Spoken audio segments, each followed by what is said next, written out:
Written by Michael Angel Loayza Jr., Salem. Let the Witch Hunt Begin. Introduction. A man or woman who is a spiritualist among you must be put to death. You are to stone them. Their blood will be on their own heads. Leviticus 20:27. The cowardly, the unbelieving, the vile, the murderers, the sexually immoral, those who practice magic arts, the idolaters, and all liars, they will be consigned to the fiery lake of burning sulfur. This is the second death. Revelation 21:8. The words cited from the Old Testament make me chuckle because they blatantly shed light upon the self-righteous hypocrisy and the immense lack of logic that still permeates within society today. It simply states, if you do not believe in who I believe, the one and only God, you should and will die. All idolaters who idolize a God that is not my own shall burn in hell, but I shall pray for you as you live a life in sin, because I'm a good person that knows better and truly does care about your well-being, despite condoning potential violence and punishments to the mystic entities and spiritualists that I say not to worship because they are not who I worship. Odd, isn't it, this way of thought?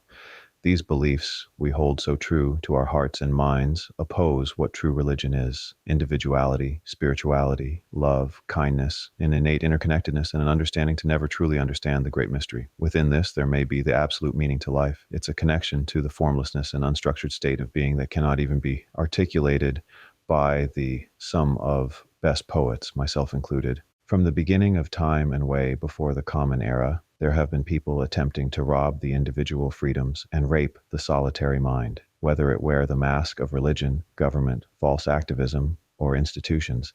The congregation of flaming egos attempt to burn all that oppose it, with the hopes to control and conquer everything in its sight. They appear to have a stable grasp of what is ungraspable due to their own subtle fears, but live and react out of primitive instinct. The collective will attempt to label and identify what is of this world, its purpose, and why you, the people, should value their dogmatic morals and also make them your own. For their way is the only way to them, so they tell themselves. But if there is one thing that I assure you, it is that their way is not the only way, nor is it wrong, nor is it right. Spirituality, when preached in the form of institutions, quickly becomes corrupt within the name greed. This doesn't always have to operate within the context of money, because the ego doesn't have a physical bank. Anything that attempts to halt the individual is a lie. Anything that attempts to order the individual out fear is a lie. Anything that orders rather than teaches is a lie. Anything that distracts from the present moment is a prison, and two, a lie within a lie. That being said, all that instructs merely ceases to be the great teaching of living lives within spacious presence. They say history repeats itself, and this couldn't be truer. History repeats itself through the hysteria that created it. There is a contemporary witch hunt going on. There is mass hysteria. There is condemnation in the name of a new God, and that God is not out of some sacred ancient scripture or mythological book. That God is now the state. Tyranny is growing as God and the sanctity of individualized religion continuously gets raped to the name of greed. Take back control of your mind, body, and soul. Become whole. Become free once again. Return home. Michael Angel Loayza Jr. Chapter 1. A dirt-covered face mask lies near a cigarette butt on the cobblestone grounds of Salem, Massachusetts. An old decrepit graveyard sits with spiked wood fences surrounding it in the far distance, as if they were built to keep Dracula out. A bouquet of vibrant flowers lies on a grave and stick out amongst the grayness, scattered between the frumpy tourists and the eccentric goth crowd frolicking around the rich history of Old Salem. All know of the Salem witch trials back in the 1600s, but many do not know of the hidden stories and history behind it that is still covered up to this day. Like many government cover-ups, there is still much to be unburied. As history attempts to recycle what is untrue, the truth then comes with utter vigilance and turns reality upside down. A grave may seem settled, but when turned upside down, it is rather unsettling. Speaking of which, tourists walk with no trepidation of waking up the decaying bones of their once fellow living and breathing beings. In the middle of these busy and historic witchy streets, three preachers speaking the name of their Lord Jesus Christ stand in the center near a sign reading Lyde Street.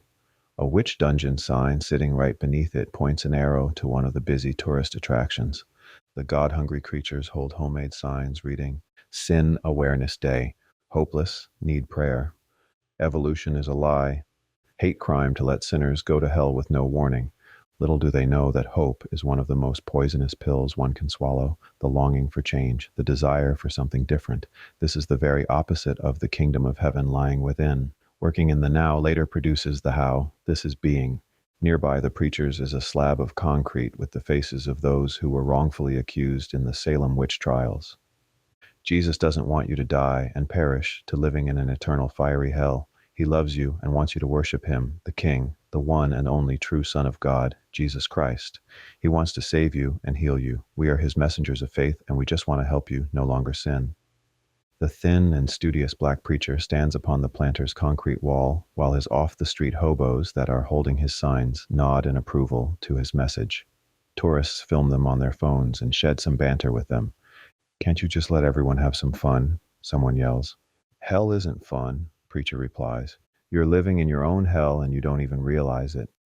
An eccentric stranger in ripped and stained clothes witfully replies, appearing behind him with a gentle voice. "You resist and repress all that is a part of you and negate life and its mysterious meaning," he says with a Buddhistic smile. This dude is seemingly, to the eye, on some other blissful planet. For the first time in the preacher's life, he actually actively listened to the colorful stranger with opposing views. This may have been the powerful energy exuded from the passerby, or even his own formless spirituality, that innately led to this childlike curiosity about the philosophical statement that the wise person had made. There wasn't an unsureness about his beliefs, but rather for the first time an openness to someone else's, thus realizing that his truth may not be the only truth, but right now they are apparently right for him. The preacher then quickly shakes off his brief open state of presence and robotically replies, "I'm living in the light of God." Conditioning quickly prevails, and the ego steps forth. The teaching stranger nods and smiles, walking off on a cloud. The preacher watches and then gets hit in the face with an ice cream cone. It drips down his thick black frame glasses. A group of teenagers zip off on their bikes while chuckling and nervously pedaling off. The obvious culprits, the Jesus hobos holding the signs, chase after them. The kids book on by Salem police, and they too then chase after them. Preacher wipes his glasses with a napkin and looks around disappointed to people laughing at him. A pasty hand with black nail polish reaches out with a clean cloth. Preacher looks to the heavily tattooed teenage girl, dressed up in all black, including her makeup. A pentagram hangs from her neck and is nestled between her bountiful cleavage. He stares to her with kind eyes and takes the cloth. She sheds a genuine smile and then walks off. The preacher locks eyes with a wizardly-looking man standing outside of the magic shop across the way.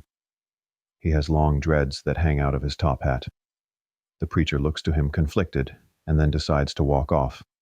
It surely is that time of the season in Salem, Massachusetts, a time when you can listen to the zombies and be in a live music video. It once was a time for festive masks during the tourist-packed October year, but now walking the streets are a new type of zombie. Blue surgical masked zombies scatter the view between the festive Halloween masks. Michael Myers, Freddy Krueger, a vibrant pumpkin-suited man, and even elves. There is an array of Dionysian creativity in view. The streets are flooded with people of all shapes, sizes, and spirits. There is still freedom alive within the artistic streets of Salem, but tyrannical powers have definitely stunted its artistic growth with their imposing communist limitations and fear of man-made germs. This sickness of the mind is too flourishing in most parts of the world. The Good Earth Magic Shop sits in the middle of Lynn Street, not too far from the Salem Witch Museum. Two Salem college girls giggle and stroll through the foot traffic. Emily, a curly-haired innocent doll of girl, and her best friend Tabitha, a mixed-raced, doe-eyed beauty, enter the festive magic shop. Incense fills the noses of all who pass by, burnt sage and the smell of sweet cinnamon. This magic shop is beyond time and is truly one with the nature. It is beyond the sects of mysticism and absolutely present within the reality of Mother Nature herself.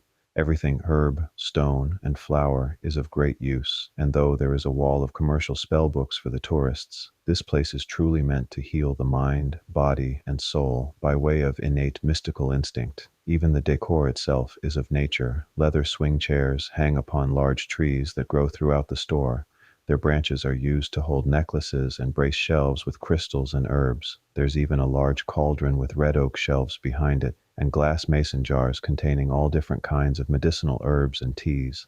Tinctures too sit, pink, red, green. Some hold small roots and petrified flowers. What a truly unique store this is. The two girls grab a few different colored crystals and make their way to the register. A darkly cloaked, blind black man with long dreads nestled in a top hat gazes to nothingness. His piercing gray-blue eyes, that are seemingly blind, looks past them while the girls hand him their items. He's silent, and his presence is calming. They both stare up to him, pausing for a moment, studying the pins and constellations decorating his worn suede blazer. The girls hand him money. Emily searches her coin purse for exact change, and then a quarter rolls out onto the counter towards the man. He calmly catches it between his two fingers. The girls look to one another confused as to how he knew exactly where it had rolled to. The girls exit the store amidst the heavy foot traffic. "How the fuck did he see that coin?" Tabitha says with a big, "What?" type of grin. "That's the only thing that you think is weird?" Emily raises her eyebrows. "He was counting money and working at the register." Tabitha kinks her head sideways. "Oh shit, the things we miss." In the alleyway, a cloaked being stands and watches from a distance. It's a Reaper-like costume, minus the sickle. Their eyes follow the girls as they walk through the crowds of costumed people. Now, mind you, there are some odd cats walking the street of Salem, but things have become slightly different. There's been many disappearances around Salem University, many of them being young girls. With the rise of depression and anxiety, due to the mind raping of the news and the isolation of the pandemic, many haven't truthfully questioned as to why people have been going missing. Like most things wrong in society, they've simply been putting a band-aid over it, but band-aids eventually fall off. Outside of Salem and in the dense woods, light projects between the tall, almost bare trees. An array of colors exudes a vibrant hue amidst the skeletal limbs of the old swaying trees. Three young girls dance in a jointed circle holding the hands of one another. A shrine consisting of gems, animal skulls, pieces of earth, cloth, and fermented bottles lies in front of them and glimmers from the warm sun. They chant a witchy poem together. "We give kindness to the world, from the shining stars to the vast and mysterious sea, for my brothers and my sisters, for you and for me. May the masks of evil be lifted from all faces. May the freedom of life be grasped by all who embraces. Let all be free like the falling leaves. Let all be free with the power of the trees." The girls take a vintage cassette player and play some old music from the 1940s. They smile to one another. The gothic black-skinned girl looks to her obvious waif-thin striking partner in a smitten daze and then kisses her fiercely. The third friend, a pale and ghostly girl, looks on nervously, but is curious. She begins gently touching herself beneath her long, draped, silky red robe. She crosses her legs and squeezes her thighs together while sitting on the rock, secretly pleasuring herself. Kat, her chocolate-skinned friend, notices and then looks to her petite partner, speaking to her with her alluring eyes. They both slowly walk over to the naive girl. Kat takes the lead and kisses her innocent friend, parting the red cloak that she wears. Their wet lips pucker. Kat pulls back and the pale girl is beside herself. Her heart palpitates with bliss. She then reciprocates and kisses back Kat with a wave of tongue, wild and hungry, like a repressed vixen. Kat pulls back the pale girl's hair and reveals her earring. "La mère," it says. Kat's lover bites her bottom lip and watches with intent. Kat pulls back and bites La Mère's bottom lip. She then turns from her now rosy friend's cheeks and moves back to her innocent and frail, eager lover. La Mère now watches as the couple begins to kiss softly. Kat lifts up the long cloak of La Mère, revealing her velvet-smooth legs and lace-black panties that contrast her supple, milky body. Kat runs her black-painted sharp nails upon her virgin friend's leg and then slowly dances her fingertips atop her laced panties. Kat then starts gently rubbing La Mère on the outside of her sopping wet underwear. La Mère's legs faintly buckle while kissing her tantalizing friend. Kat tastes the wetness from her innocent friend's soaked panties and then places it into the mouth of her hungry doll-like partner, who too then eagerly tastes herself. Quickly her undergarments drop to the floor and Kat begins to taste her partner even more intimately, licking every crevice of her fingertips. All of the girls quickly become unclothed as a Dionysian orgy ensues. Hands and orifices all become entwined while not knowing who's who. All has become one in the most intimate of ways. Candles burns alongside the heavy blanket that the girls canoodle upon. Kat and her partner, the sexual leaders, both pick up one of the candles and drip hot red wax onto the pale girl's body. La Mère moans in awe as the wax faintly smokes while kissing her skin. The tape in their old cassette begins to make an uncomfortable screeching noise. Lemaire sees something out of the corner of her eye, which takes her out of this blissful moment. Her ears too perk from the screeching tape. Lemaire rises from the orgy, while her friends continue to make sweet love, absent and clueless of anything outside of themselves. Lemaire curiously looks around and listens to the tape screeching in the cassette player as she nears it. Crows fly in and perch upon the trees, along with turkey vultures. It's as if they know that food awaits them. Lemaire looks to them and listens to their goosebump-inducing caws. She opens the ear-piercing cassette player, stopping the noise. Swoosh! An arrow with a pentagram ingrained into its end sticks out of her right temple. Faint blood trickles onto the ground as the girls continue to make love, still clueless. Lemaire briefly hobbles and then falls to the ground. Thump! Kat hears the thump and nervously looks up from between the legs of her partner. Mur? She looks to her friend as she shakes on the ground. Kat then sees a hooded being in the distance drawing their bow and arrow. Fear strikes. Kat and her partner quickly run off naked into the woods. During the kerfuffle, the candle falls and flames quickly catch onto the blanket, igniting it.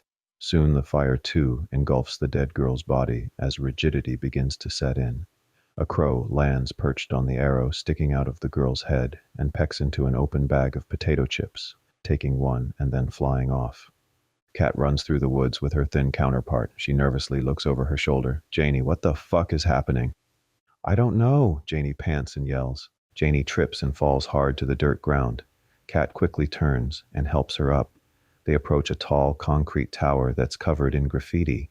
It's some sort of old smokestack that was once used for burning decayed wood. The girls nervously look over their shoulders to see the hooded being. First, the being appears on the right side of the woods, and then upon glancing a second time, they appear on the left. There may be 2, 3, or even 4 hooded hunters. The girls enter the tall smokestack through a little broken doorway and climb up the rusty, decrepit staircase that is wrapped around a dead oak tree. Kat drops to her knee as her foot slips between a cracked stair. The wood splinters around her leg and grabs hold like a Chinese finger trap. Janie quickly helps her up as Kat groans in pain. The girls get to the top of the high tower and anxiously look around to see where this being is. They are nowhere to be found. Kat cries, "Where the fuck are they?" Janie nervously looks on. "I don't know." Scrapes cover both the girls from head to toe. Kat notices a large splinter sticking out of her calf. She pulls it out. It's longer than she thought. Blood pulses out of the inch-deep gash. Kat sniffs the air and smells something. She turns and looks to see that smoke is coming from the bottom of the tower. Kat and Janie lean over to see that a flame is growing larger and larger. This smoke tower is easily 4 to 5 stories tall, and the dead tree is burning quickly. "We need to get down." An arrow abruptly hits Janie in the neck. She's stunned momentarily and looks to her lover with a final glance. Kat stares in shock as she watches Janie hobble and then fall backwards off of the tower. "Thump!" Kat cries and hysterically howls. She nervously looks around the area to see where the arrow came from, but there is no one in sight. It is just silent woods. She looks behind her to the quickly rising fire, and then, with no other option, decides to scale the rocky building. An arrow hits the stone wall as her naked body climbs down. A spark briefly exudes from the razor-sharp metal tip hitting the concrete. After getting about 10 feet down, one of Kat's hands slips, and she falls onto a pile of dense wet leaves. Crunch! The wind gets knocked out of her. She gasps for air and then nervously crawls while scraping her knees and elbows on broken glass and very sharp rocks. Vultures now fly high up above, circling, waiting. The hooded being appears behind her and slowly walks to her as she cries and crawls away in fear. Mud and old blood stains this person's deep black boots. This evil being holsters the arrows, and faint sunlight sheds a view of the mask beneath the hood. It is a decrepit witch. The face is as if it is made of wax and was melted. It is the melting face of a burning witch. Kat pants and frantically crawls, digging her fingers into the mud while trying to get away. She whimpers and cries, "Please! Please!" Begging for her life, she looks up to the frightening entity. The masked killer slowly approaches her and takes out a glimmering dagger. Kat approaches a large drop, and several feet beneath it are raging waters. With her last ounce of strength, she pulls herself over and vanishes into the raging water. She is quickly pulled into an open sewer grate with a heavy running current. Kat is taken by the flow in a blink of an eye. The masked being stands and stares to the thrashing water for a brief moment. They then turn around and walk away. The killer grabs the body of Janie at the base of the tower and drags her by her left foot. The masked being approaches the original scene where the feminine orgy and playful spells had taken place. Now all is burnt and has become glowing ash. They take the arrow from the head of the now burnt girl lying on what's left of the burnt blanket. La Mare's earring glows in the dusted embers. The masked being takes the two girls and strings them high up in the trees, with ropes imprisoning and guiding their arms. The two dead girls hang crucified amidst the bare forest. Blood drips onto the cool ground while their loose necks droop forward. Their hair covers their face as a dense fog begins to fill the forest. La Mare burnt and blackened, Janie covered in scrapes as blood flows from her neck wound to the ground. The vultures begin to swoop in and land in the pool of innocent blood. Chapter 2. Hey guys, welcome to Obscure New Jersey, where we debunk all of the paranormal and mystic myths in the area. On today's show, we're going to investigate the Mount Laurel witch trials. Many of you have heard of the Salem witch trials that happened around 1692, but we also had some occur in our good old Garden State. There are rumors that it was just a spoof that Benjamin Franklin printed in his paper, the Philadelphia Post, but being that it was only 40 years after the Salem witch trials and only 240 miles away, I don't see why it wouldn't be viable for a sanctioned witch hunt to occur in the area. In fact, I'm sure there have been plenty of undocumented occurrences of witchery due to the fact that people were ashamed by their actions, meaning falsely condemning of a group of people with opposing beliefs. They felt foolish. Very similar to what's going on today with all of the mandatory vaccination stuff, but hey, let's not get political. Actually, historians argue the first documented government cover-up stems to the Salem witch trials. At the time, Massachusetts Governor Phipps banned the sale of all books about the witch trials. He even hired and endorsed a friend and minister to write a book of their own that justified their barbaric actions to the death of wrongfully accused civilians. Thomas, a thin, shaven-headed, vibrant personality, sits on his deck in his flannel robe, holding an oversized cup of coffee in his hands, while speaking to the two cameras set up. He has a very popular, haunted web series that debunks anything and everything paranormal. Obscure New Jersey is even written on his grand mug. So let's get started, gang. Thomas rises and walks over to the camera, shutting them both down. He briefly gazes to the vibrant autumn colors. Many leaves have fallen, but enough vermilion leaves still decorate the trees. He patiently watches the leaves fall to the ground. Great depth fills his eyes as they well up with tears for reasons yet explained. Thomas walks with his camera in the woods and speaks into the mic mounted above while he records. Hilltop Reservation beholds an odd history. There was an orphanage, a sanitarium for tuberculosis, and even a sane asylum where actual lobotomies were performed. The buildings are now all demolished. Mostly just concrete foundation is left standing. There were many underground tunnels, but most of them have collapsed. Within this place, deep in the woods of Mount Laurel, there's supposedly a well where the witches were tried and thrown into to see if they floated, which is an oddity to me, because what's the difference if they float or drown? If you can swim, you're most likely going to float for a while, but if you can't swim, you're going to drown. It's quiet upon the tall hilltop. The sun shines bright and is muffled by fluffy gray clouds. Rustling leaves flood the ears. Thomas walks down a concrete road that leads to a dirt path coming to many forks, but seemingly knowing where to go, while occasionally glancing to his phone for navigation. He's a charming, cool cat, and it's obvious as to why he's a successful video creator. 1 million subscribers is some feat, and horror fans pay much respect even despite Thomas debunking their favorite lore. Thomas searches and searches through the woods, crunching on fallen leaves. Crows caw up above. They say that a heartbeat will lead you to the witch's well.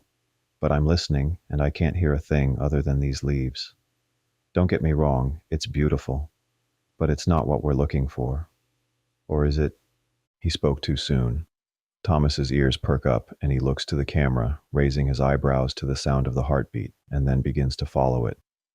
Now there can many reasons as to why that sound exists. There can be a hole in an old underground sewer system, and any rainfall that collects and flows then makes a resonating sound resemblant to a drum. Ba-bum, ba-bum, ba-bum. Thomas ponders for a moment. Okay, maybe I can't think of many reasons, but that's a pretty solid and reasonable one. Or it may just lead us to the witch's well. He makes a sour face and smiles to the camera, being goofy. My teeth look good. I got them cleaned just for you, obscure New Jersey fans. Deep cleaned. A needle in the mouth and everything, because my gums were dirty, and I didn't want to be slurping Jell-O by age 50. And of course, they need to be pearl white for all of you. Thomas continues to wander through the woods. He listens to where the heartbeat leads. A maze of vines paints the way for Thomas.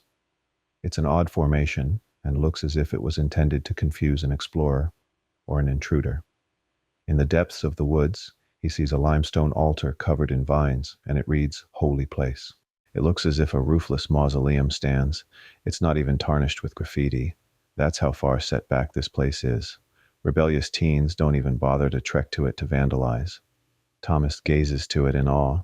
He aims his camera and grabs some footage, then turning it back to himself. The heartbeat is very loud. It's the only thing felt within the ears. Even the wind and the rustling leaves are no match. This is weird, I'll tell you guys that. I'm actually kind of creeped out being alone here. I'm supposed to knock on the witch as well, and whoever was left down there is supposed to knock back. I don't know about you guys, but I want to solve this. I am going to knock. Thomas places the camera down and walks over to the tall altar. Vines wrap around and reach to the sky, hungry for sun amidst the heavily treed forest. He bends down and looks back to the camera, placing his ear against the altar. The wind picks up and creaks the decrepit trees surrounding him. The crows caw and continue to peer down from up above, their infectious harmony growing louder and louder. Hungry turkey vultures fly high overhead. There is a great energy here. Even the creaking trees seem to be synchronic, harmonizing an eerie sound that is one with the earth. Nature or something hovering over it appears to guard this place. It contains an invisible energy that gives a rise to the faint hairs upon one's neck. Thomas knocks. 1, 2, 3. He listens. He knocks again. 1, 2, 3. Nothing. He rises to his feet and walks back over to his camera gimbal, picking it up and talking into it. I had high hopes. I did, really. But sometimes we get lost in our own expectations, only to later be disappointed. A ghostly growl from the depths of a hollow stomach is heard along with a hard knock. Thomas abruptly turns and then looks back to his camera to see that it's dead, completely dead. He goes into his bag and takes out a spare battery, quickly putting a new one in. Nothing. It's too dead. He utters to himself in awe. What the fuck? Thomas takes out his cell phone to see that it still has some battery and hasn't yet died. He turns on the record button and speaks into it. Okay, so my camera's died abruptly. No battery is working at all, and I'm surprised that my phone even works. There was I hate to say it, but a ghostly noise and then a hard knock. I honestly have never been so creeped out. But I'm going to knock again and see what happens. Thomas again walks over to the altar with his phone in hand, trembling. The wind picks up. The crows and the vultures sit in the trees up above and watch. He begins to knock with his phone in hand, filming himself. The caw of the crows becomes even more angst-inducing as their vibrancy is carried by the wind. A shake to the forest happens, and they quickly fly off. Vultures perched on the tree nearby also fly away. All is now frighteningly quiet within the woods, except for the beat of the heart coming from deep within the earth. Whatever lies beneath the thick slab of limestone begins to shake. Dirt and stone begin to gently shed from the altar to the ground. Thomas breathes deeply as he knocks. Thomas's phone drops and he vanishes into thin air. Clouds cover the moon as Thomas rakes leaves into a large pile. He's now at a different time and place, clueless to what just happened. Moonlight quickly diminishes. His eyes begin to adjust, but darkness has abruptly become truly black. Fog begins to exude from the pile of leaves, and they look as if they're breathing, gently rising and falling. It's a graceful breath. It's a deep breath. It's a breath that is hungry for the life it once knew. As the faint wind begins to die down, Thomas hears the breath. It grows louder as the silence grows stronger. It sounds as if it is tasting life for yet the second time, missing it, savoring its earthly freshness. Careless, Thomas begins to walk away, but then hears a womanly whisper. He turns his shoulder to see the piles of leaves and behind it a wooden vine-covered fence. Thomas notices the fog coming from the leaves and then sees them continually rising and falling with greater force. An onslaught of voices echo from beyond, whispering all different things. Speaking in Spanish, Latin, and Transylvanian catch his ears. It's as if all of those tortured and burnt witches of Europe found the fellow accused American witches in the afterlife, and they also want their voices to be heard in the name of their wrongdoing. Thomas stares in awe. A decrepit creature begins to rise from the leaves. Her figure is slender and womanly. She's covered in thorns, mud, and wet leaves. She contorts her body while moaning as her bones crack. Thomas attempts to run off, but the hands of corpses punch through the earth and rise out of the ground, holding him in place. Crunch. The woman contorts her neck to Thomas and stares to him through her thick, mud-covered mane. She wears a mask of her own hair. Her fingernails are so long that they drag upon the ground like a rake. Thomas stares mesmerized. She charges to him, nearly gliding over the ground gracefully, and tackles him to the floor. Thomas's ears hear the calling of those from beyond the grave. Fear fills his face while he frantically flails. "Get off me! Get the fuck off me!" Thomas stares into the face of the shadowy and decrepit witch as her hands and long fingernails turn into roots and vines, wrapping around his thrashing body. As she nears him, bringing her face closer to his, her breath sounds as if her lungs have holes in them. "I see you," she echoes. Thomas stares in fright as his body becomes encased in vines like a mummy. His screams are muffled as the creature then struggles to get out the words, "Go away." His bulging eyes are the only things visible, as he is continually wrapped in the vines like a cocoon. The creature's dirty hair then covers his eyes, and both become one with the earth, receding into the ground with the foggy mist. A heartbeat thumps as Thomas is sucked into the ground with the womanly creature. Thomas abruptly wakes up in bed. He frantically pants and quickly grabs a glass of water on his nightstand. He chugs it. Thomas rises from his bed and exits his room. Making his way down the dark hallway, he enters into the bathroom. A salt lamp nightlight is the only light, and it is ever so calming. Thomas places his hand upon the wall and relieves himself, taking a long pee and wiping the sweat from his forehead. Screeching is heard. The sound of a clammy hand dragging on a window then follows. Thomas, distracted, doesn't even bother to flush the toilet. He walks over to the mirror. He sees a word being written and quickly turns on the lights. Only his reflection exists while the letters M, E, L, S are etched on the mirror from the inside, seeping out a deep purple, almost red sticky material synonymous with the viscosity of blood. He stares in awe and reaches to touch the sap with his finger, feeling it, then smelling it. It smells sweet and fruity. He tastes it, licking the tip of his tongue, trying to internally articulate its origin. His pupils quickly dilate. The goo then grows from the tip of his tongue onto his mouth and begins to consume his face like a dark purple mask. He frantically tries to rip it from his face, but fails as it engulfs him. Thomas then awakes to himself in the passenger seat of a car. He nervously looks around. Dreams within dreams, thoughts within thoughts, the egoic voice and its torturous plots. Next to him driving is his brother Teddy. His brother looks to him with a shit-eating grin. "I told you they weren't just mushrooms." Thomas nervously stares to him while they drive down the dark suburban streets. "Dude, what's up with you? It looks like you just saw a ghost." "Teddy, stop the car," Thomas nervously says. "Why, I'm hungry, dude. El Pato Taqueria closes in 10 minutes, Teddy eagerly says and continues to drive. "If you have to piss, hold it." Thomas interrupts him. "Stop the fucking—" Their eyes are blinded by quick approaching headlights. Whack! A semi-truck smashes into the driver's side of the car. Their small hatchback flips over several times, tossing their snowboards that were mounted on the roof and eventually landing on its punctured tires after several turns. A body flew out of the impacting truck and lands in the middle of the street. His old baseball cap somehow remains on his head despite his worn work boots being tossed several yards away from the accident. A horn from one of the vehicles is held down involuntarily and echoes at the center of the intersection. A lone stop sign sits where the vehicle ran through. The airbags fill Thomas's view. He groggily calls for his brother.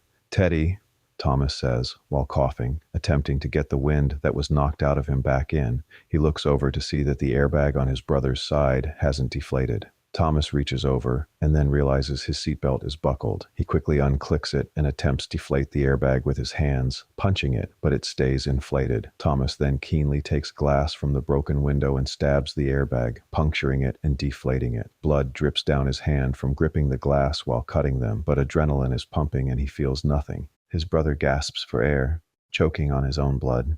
Thomas looks to his brother's glossed eyes. "Help is coming. Just wait." Thomas stares into his brother's eyes as they quickly become empty and lifeless. Both their bodies grow weak. One empty and without life, and one now barely filled with life. "Teddy," Thomas somberly whimpers. The hood of the car ignites with flames. "Teddy." Thomas's door is ripped open, and he snappishly gets pulled out by big hands. A burly bearded man drags Thomas from the scene. "Help is on the way," the heroic man says while pulling off Thomas. Thomas frantically kicks and screams while his legs are dragged on the concrete. My brother is in there.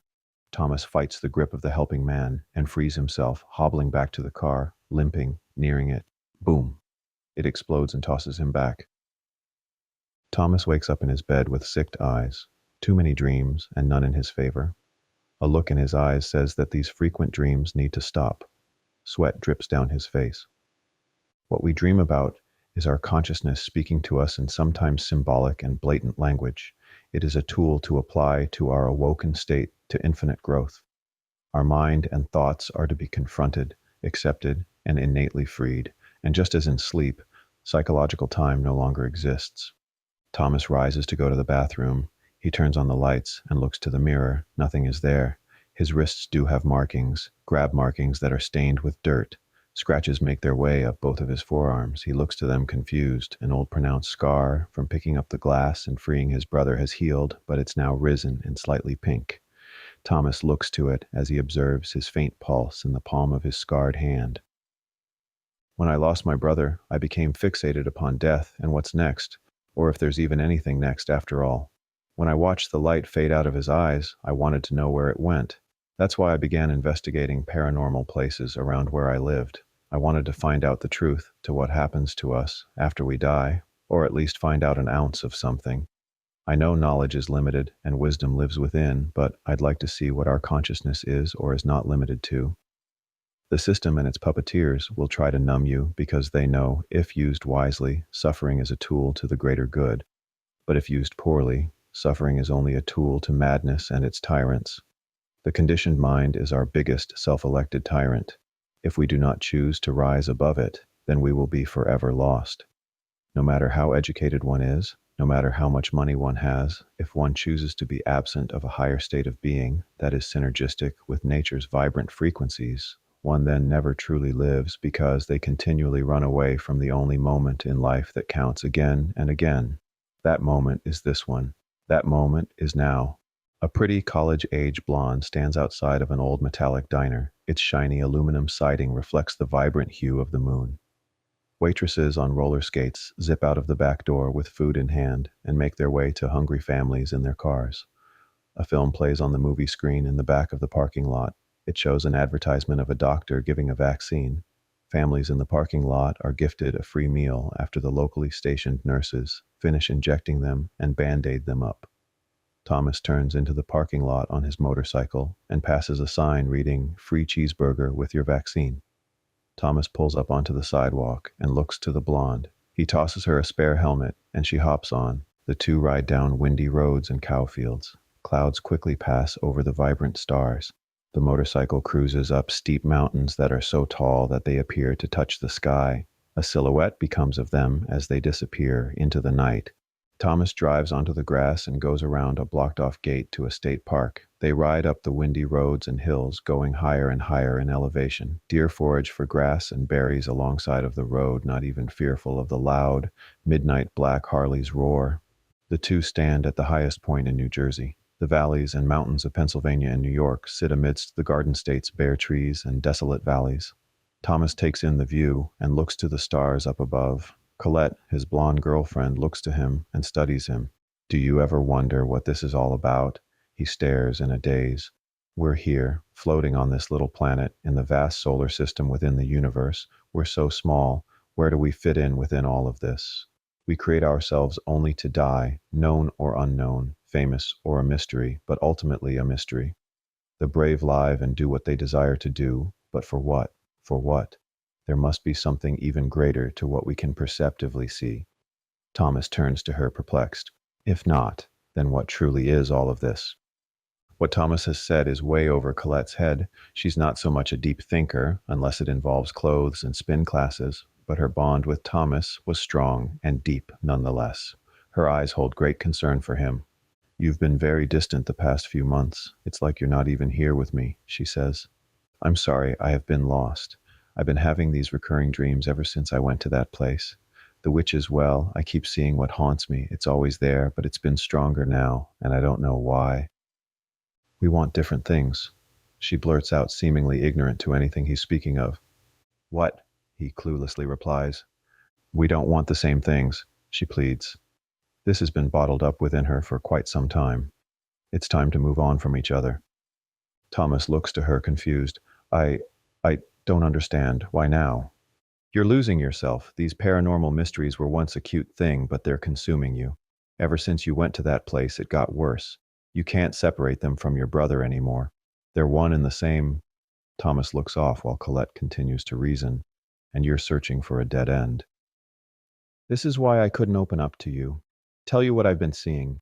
Because of this, Thomas growls hurt. Remember what that therapist said. The only thing he knew was how to write prescriptions. I've researched the minds of great psychologists and looked at their work, and everything I am feeling and experiencing is normal. Yeah, for the first year. It's been too long. Mourning doesn't just leave or have an expiration date. Everyone's different. You can't put a time limit on someone else's pain. Thomas pleads, I'm not living. I go on with my day despite how I feel sometimes. I still live productively. He thinks deeply while observing her eyes. This isn't about me. This is about you. There's something you're too scared to tell me. Tears fill Colette's eyes as she stares to Thomas. She turns her head in shame. I want to go now. In those words, Thomas knew something wasn't right. All became silent, other than his faint breath.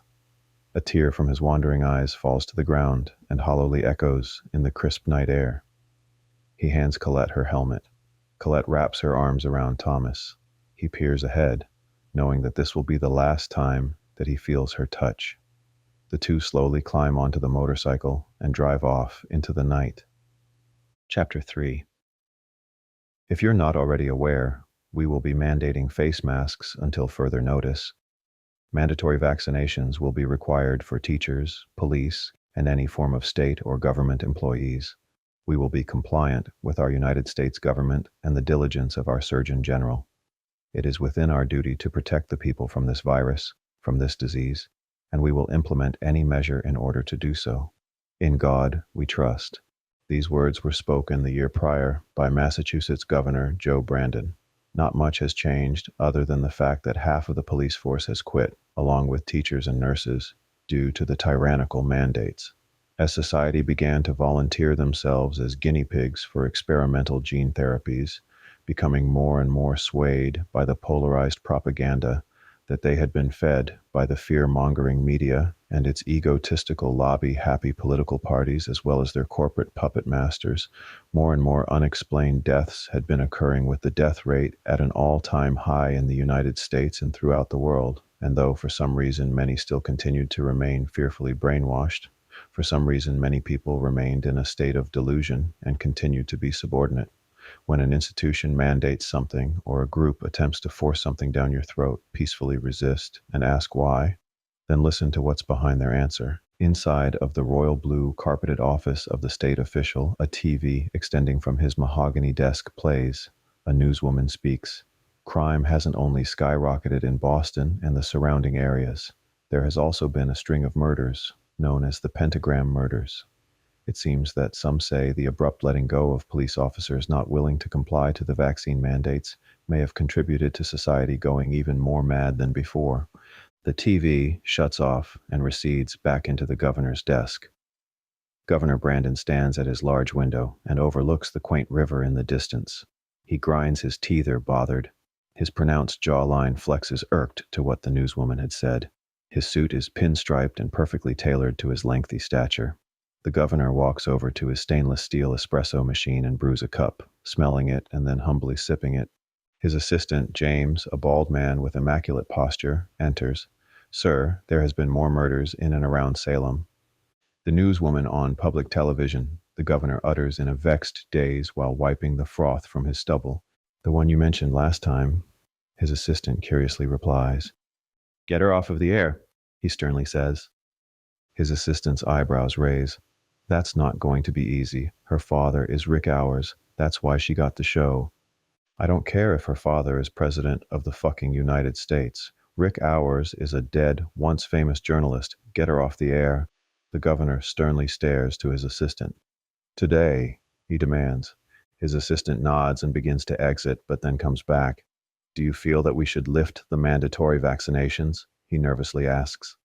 James, they're not mandatory. If you don't want it, you don't have to have it, but you may lose your job because of your choices. The governor replies, while pouring himself some bourbon into his espresso cup. It's been too long, James replies. The governor gives him a petty look and sighs. I'm telling you this because you're my brother-in-law, and I'm tired of you attempting to be a civil rights activist rather than my obedient advisor. And family is family. You know, we have state guidelines to follow based upon national guidelines and recommendations from the White House. I'm aware, James replies. Compliance means more state money. Compliance means more prosperous businesses desire to do business within our state. Governor Brandon continues to lecture. We are now home to one of the largest pharmaceutical companies, and if you want your salary to be where it is and to keep your grand bonuses so that you can feed my nieces and nephews, I suggest you too remain subordinate. James holds in disdain and replies, Yes, sir. As far as Salem goes, the filth needs to be cleaned out, the governor sternly says. I was birthed there and lived half of my life in that place. My family's history goes back to the first settlers at Plymouth. We were the only Middle Eastern colonizers and the only brown people that weren't slaves and subjected to racism because my great, I might be missing a great in there, great-grandfather, was a brilliant businessman and seer of all. He used magnets to filter out the toxic metal from the clay riverbeds. Upon the Puritans coming here, all began getting mysteriously poisoned.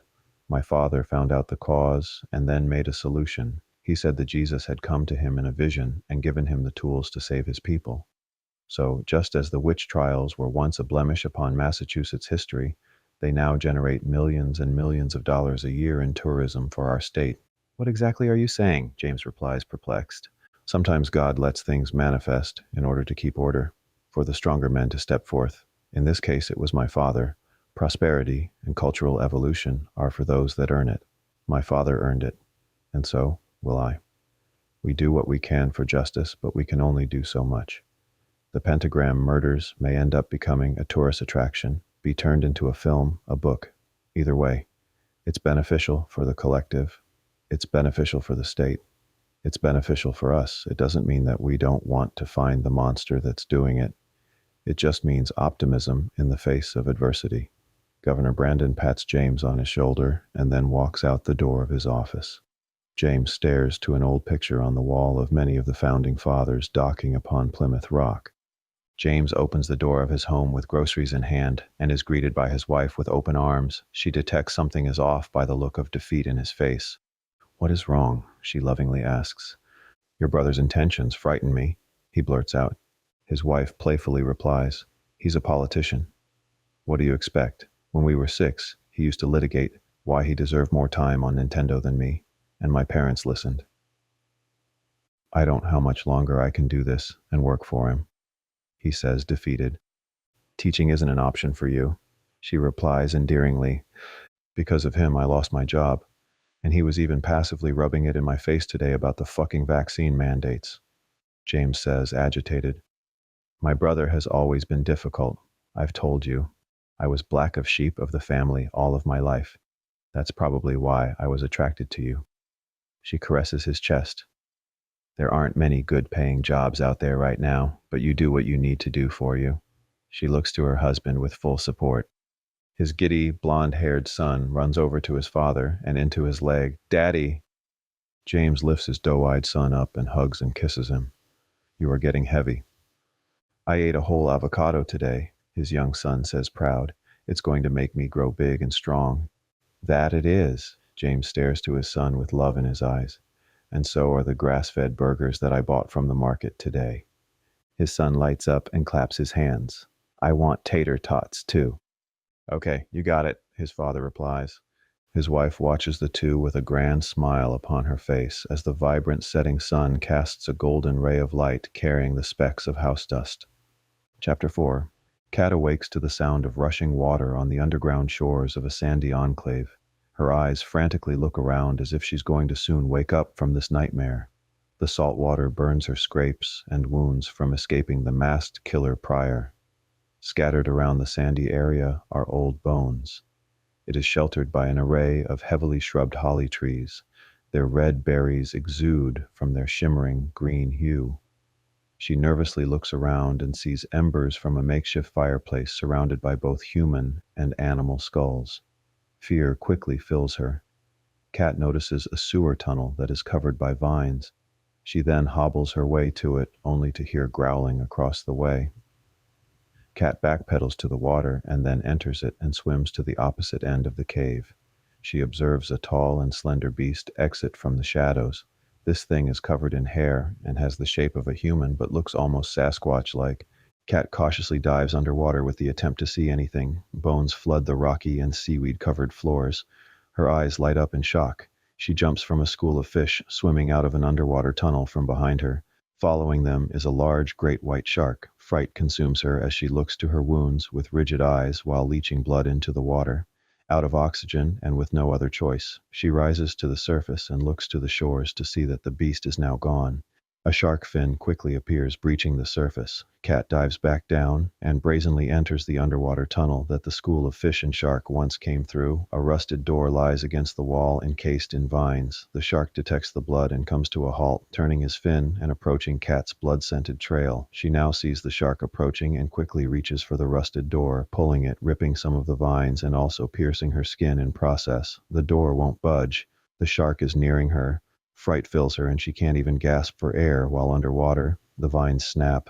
Kat quickly enters and the door closes behind her. The shark rams the door and a cloud of orange rust exudes. It even takes a bite at the rusted door. Kat slowly swims back and then turns around to swim off down the dark tunnel. Kat is seemingly safe, but she is running out of breath quickly. At the end of the dark tunnel is a faint light.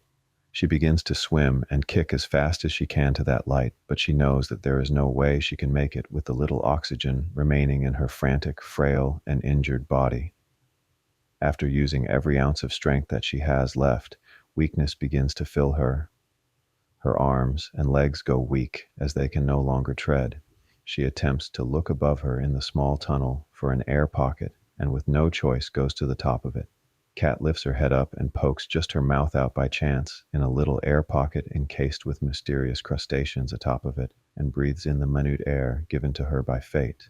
There's less than an inch of clearance from her mouth to the coral ceiling. After several breaths, she dives back down and continues to swim. The light at the end of the tunnel is still very far. Winded, she lets out a big air bubble as her lungs become depleted. She rises to the top to see if there is another air pocket, but there's nothing. Her hands frantically flail and scrape the ceiling of the tunnel. Kat's body begins to simply just float as she begins to surrender to death, but then a surge of water comes out of nowhere and propels her forward incredibly fast. As her nearly comatose body is rushed through the tunnel, other tunnels on the side of her are lit up by schools of glowing fish. It's a magnificent, unworldly galaxy under the sea. That ounce of faint light is becoming larger and larger. Kat quickly breaches the surface and exits from the tunnel and shoots out of a waterfall like the cannonball ride from an amusement park and drops several feet. She smacks that surface of the water with her back hard, bringing her back to life. Her eyes grow large while swimming back up to the surface and then coughing up the water from her lungs. Kat's eyes fill with tears as her beet-red face looks around and then makes her way to the sandy shore nearby. The sun is full and beating on the shore. Nervously, Kat's eyes wander the dense island that is in front of her. She notices a wooden sign covered in vines and walks to it. She begins to rip them. The sign reads, Misery Island. Purple sap soaks her hands, and she smells its sweetness. Out of starvation and dehydration, she tastes it, and then notices an array of plum trees grown all over the desolate island. The girl feasts on the succulent purple plums. After indulging and again gaining some of her wit, she walks with a plum in hand to the edge of the sandy beach and then looks to the opposite shores in the distance. Sounds of slot machines fill her ears. Kat turns around to see that she's inside of an elegant casino. Socialites flood her view in the red velvet bar, with the moonlit ocean in the background.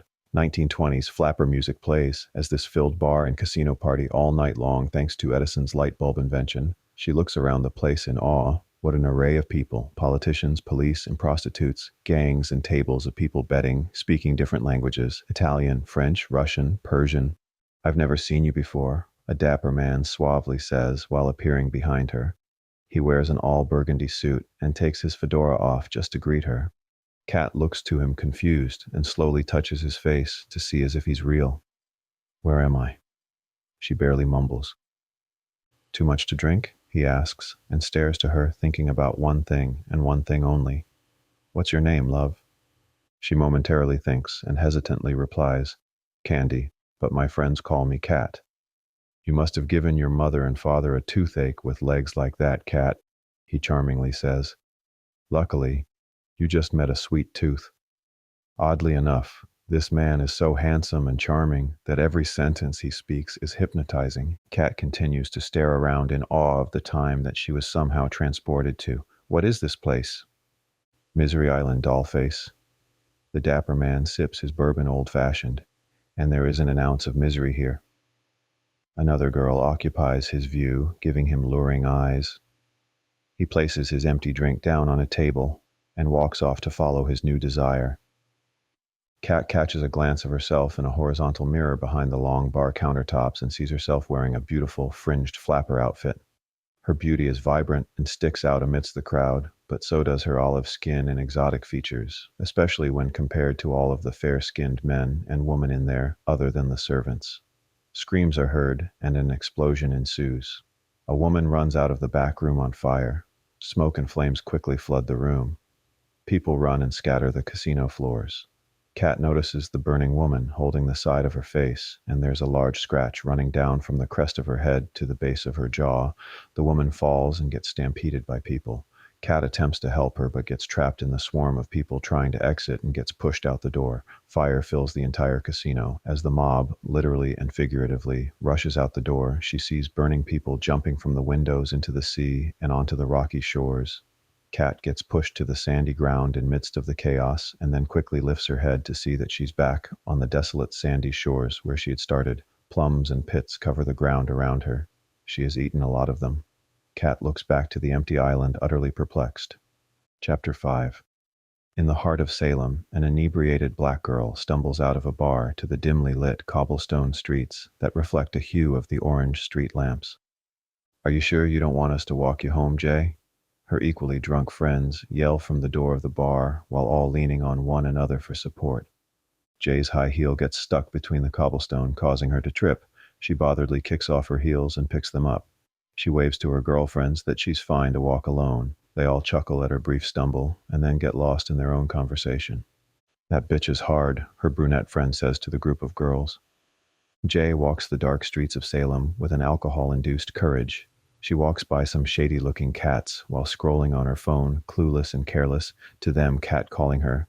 Sexy, a long-faced man yells with his pants sagged past his ass.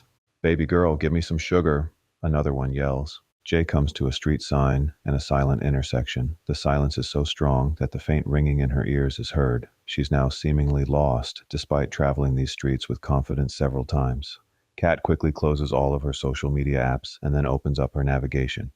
Right turn on Howler Street, the droll navigation says. Jay obeys and stumbles to the direction. Jay nears an entrance to the cemetery as she looks to her phone for guidance. She can go around it, but decides to see it as a shortcut and a place to relieve herself. She begins to do the pee dance. Jay lifts up her sequined short dress and pulls her panties to the side, letting out an abrupt squirt and a long relieving sigh. She hears crunching in the distance and quickly turns her gaze. She returns upright and looks to the grave she peed near and does the sign of the cross.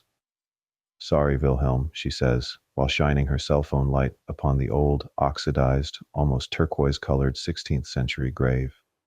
Jay notices something in the distance. It's the silhouette of someone or something, but she can't make it out. She then nervously looks behind herself. Upon turning back around, she notices that no one is there.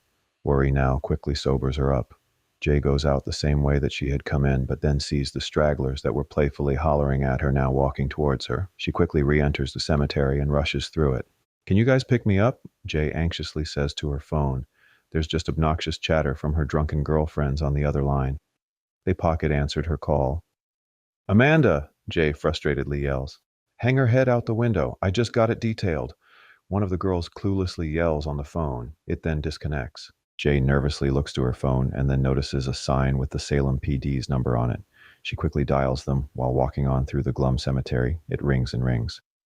Salem PD, this is Dispatcher Rice. How may I help you? Hi, I'm walking in the cemetery and these creepy guys are following me. Jay anxiously looks over her shoulders. There are a lot of cemeteries in Salem, ma'am, he replies unconcerned, while scraping the encrusted mustard from his collar. Jay anxiously looks around and listens to the waves crash upon the shore. The one by the sea.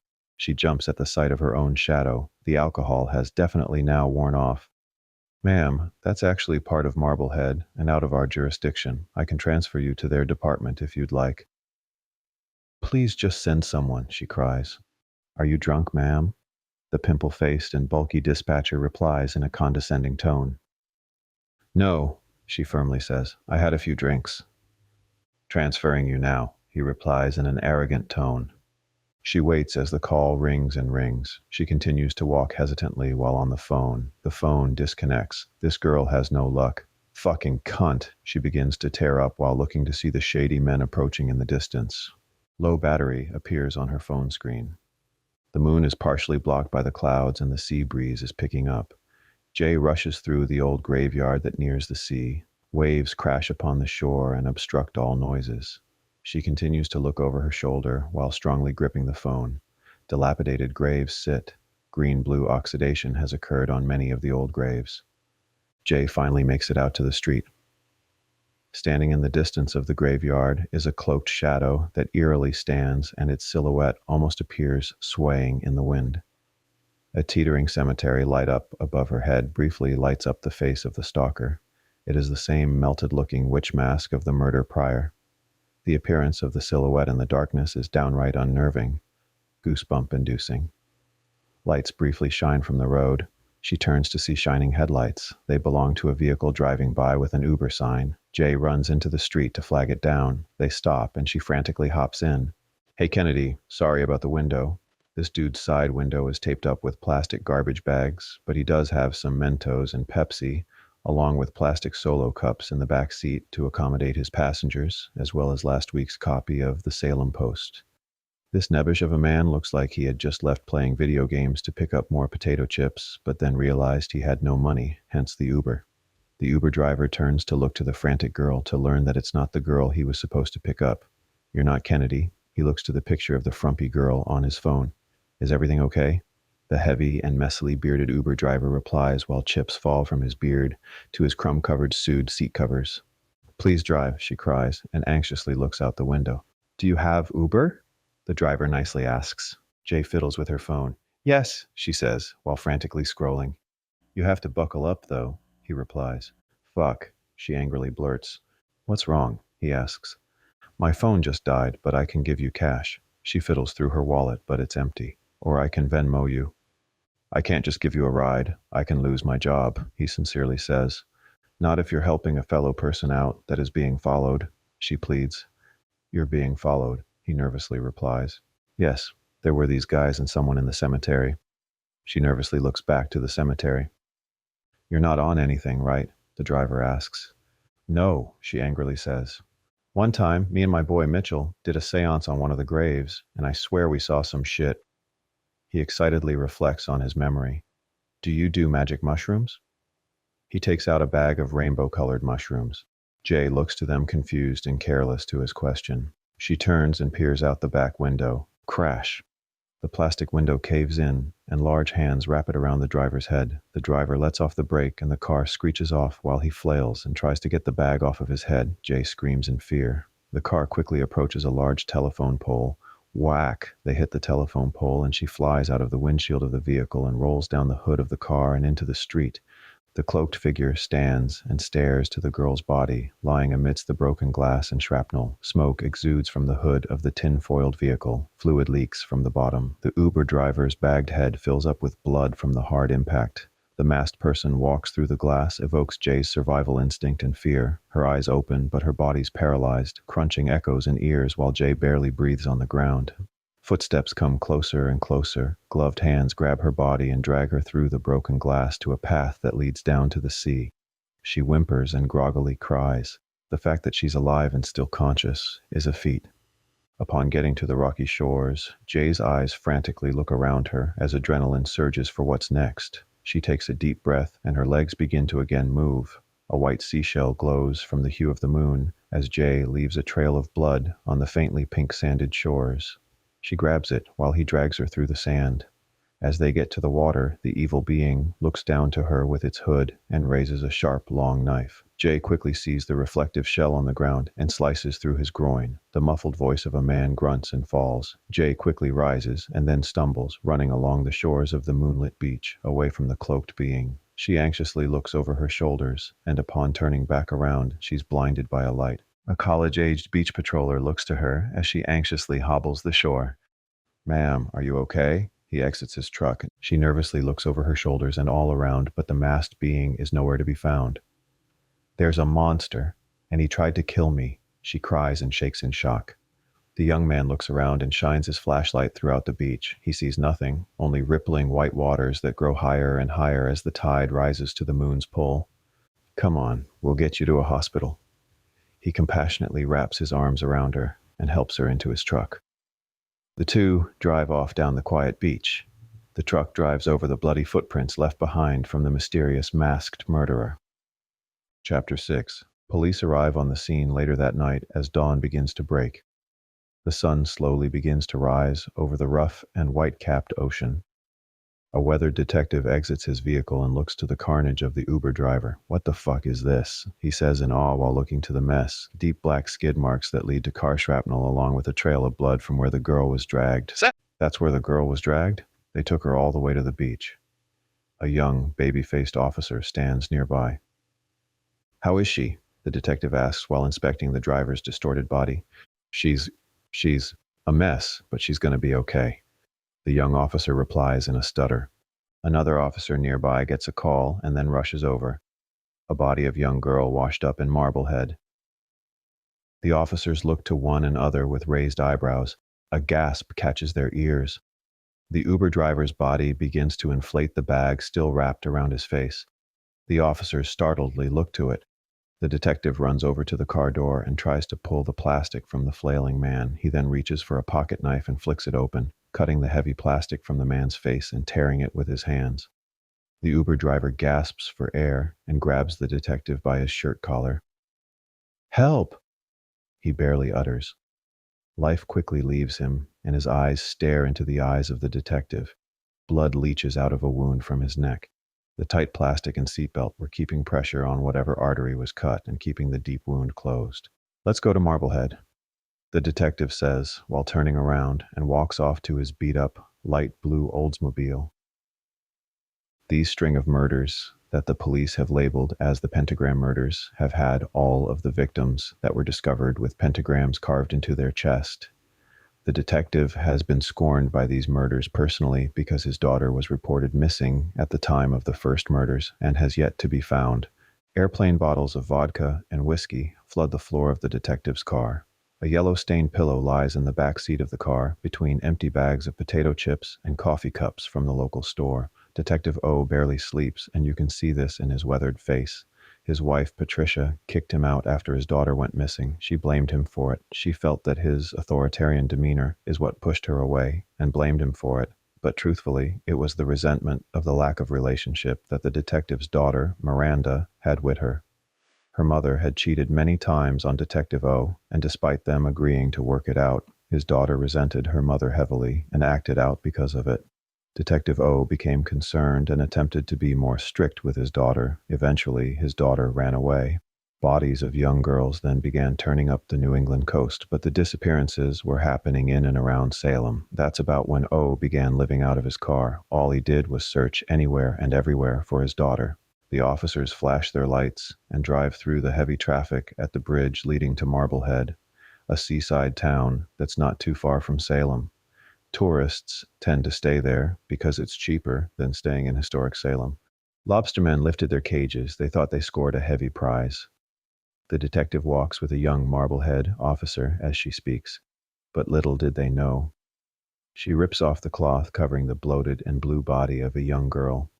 The detective looks to the body. His eyes quickly water, and he drops to the floor. A bracelet dangles from around her wrist, and that catches his eye.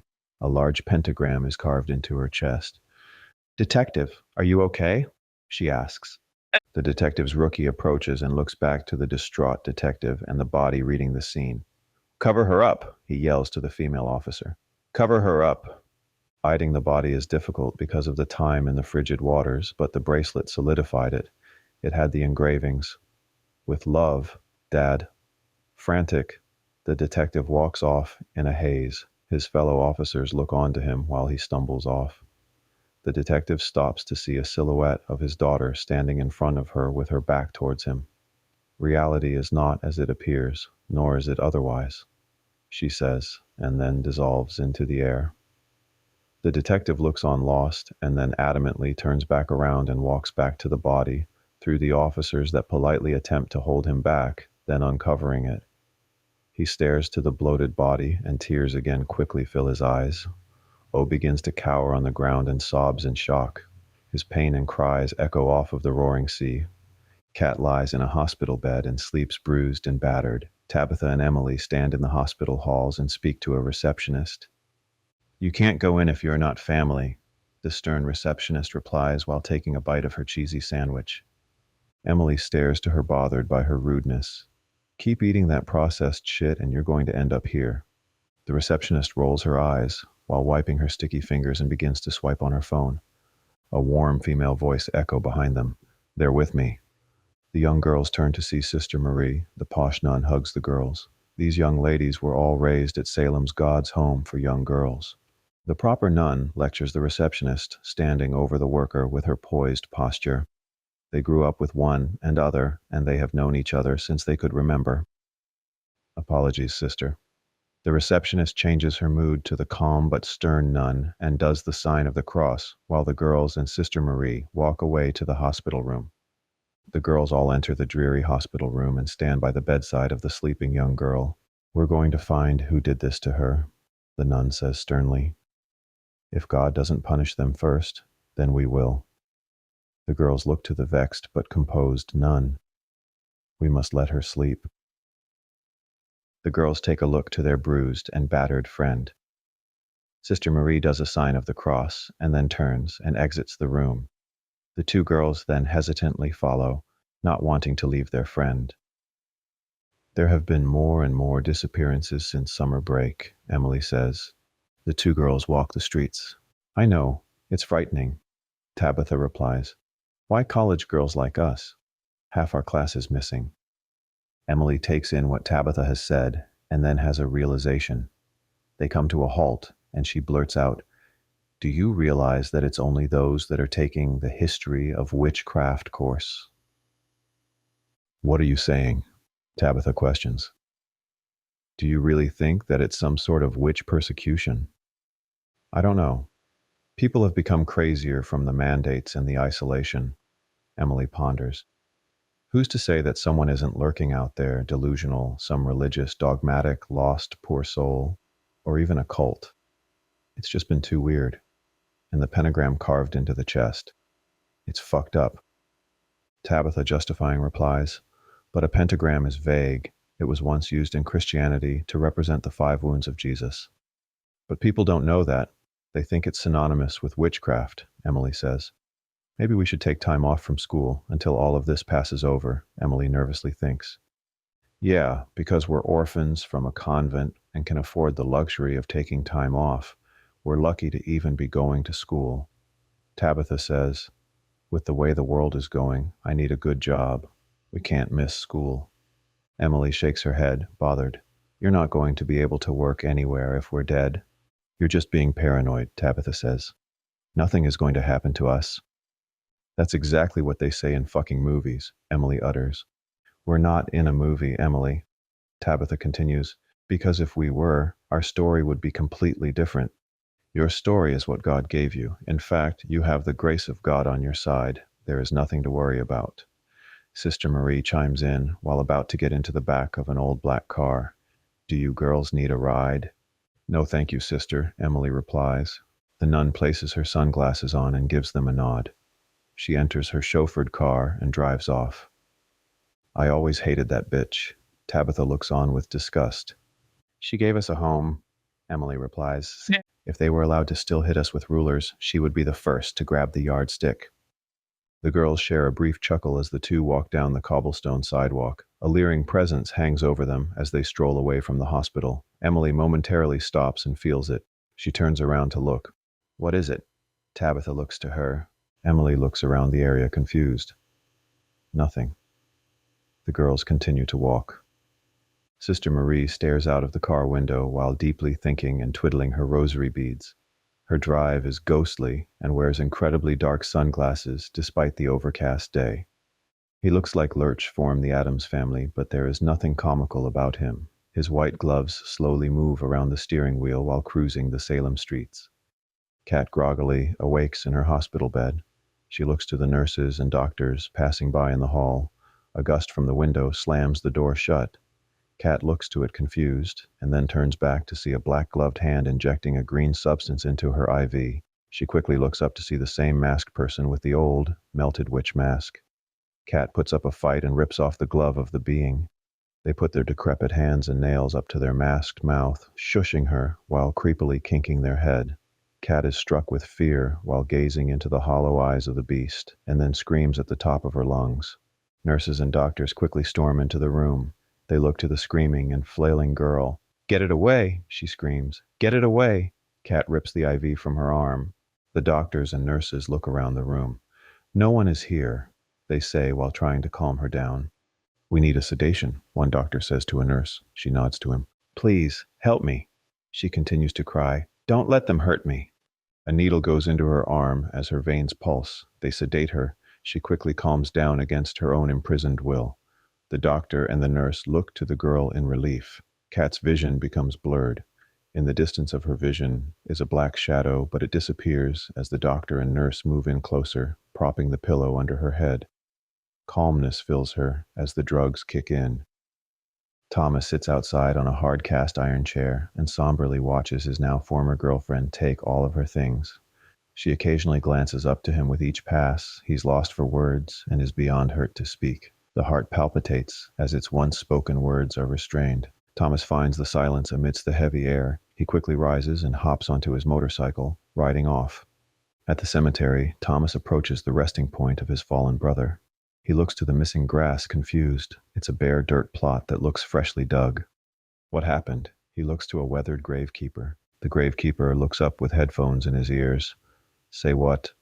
The frail old man with dirt staining his jumper replies. He walks over to Thomas and also looks to the ground. "There was grass there this morning," he ponders. "In fact, a pretty young woman and I were chatting around here, and not one of these graves lied bare." He shrugs his shoulders and walks off. Thomas is left alone and bends down to his brother's grave, touching the marble headstone. He hears the carving of dirt, and behind him the gravekeeper stands and writes with a shovel into the dry dirt patch. "What are you doing?" Thomas asks him, puzzled. The man continues to listen to his classical music and robotically writes with the tip of his shovel into the crusty dirt.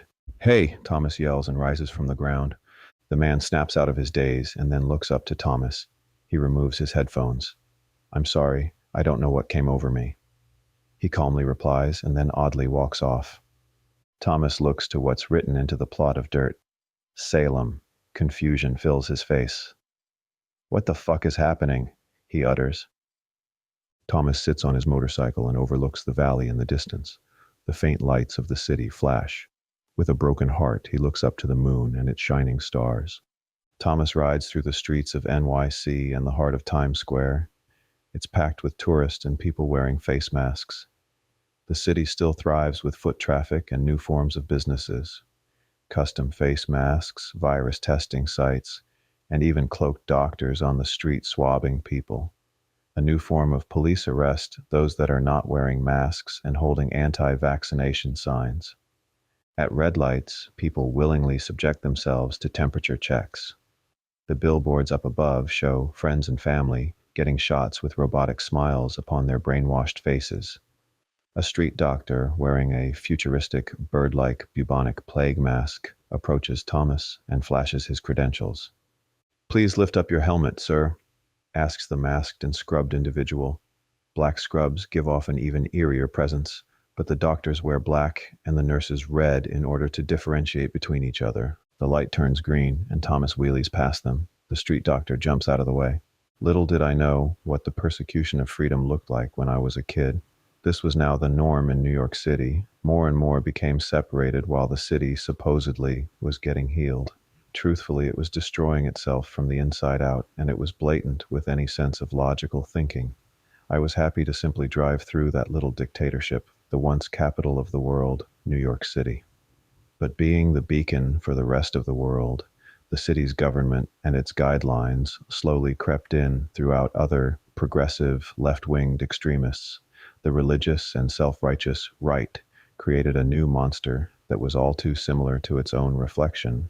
As the institution's centralized powers realized that faith to an external force was dying and the death of God was becoming prominent in a materialist society, the state and its puppets then took over as the all-giving rights gifting gods that profited from propagating seemingly empowering movements that only filled their own and their puppet masters' bound pockets.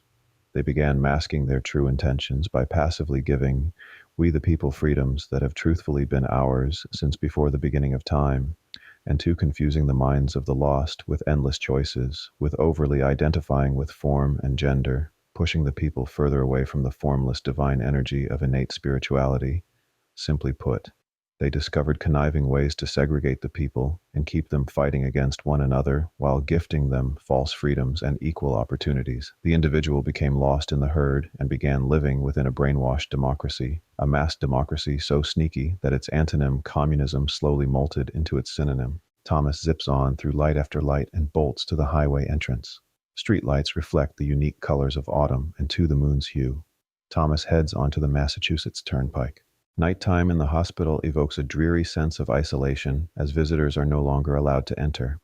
The quiet and empty halls hold the unhealthy receptionist still sitting at her desk, eating a new bag of chips and still swiping on her phone through her endless social media accounts.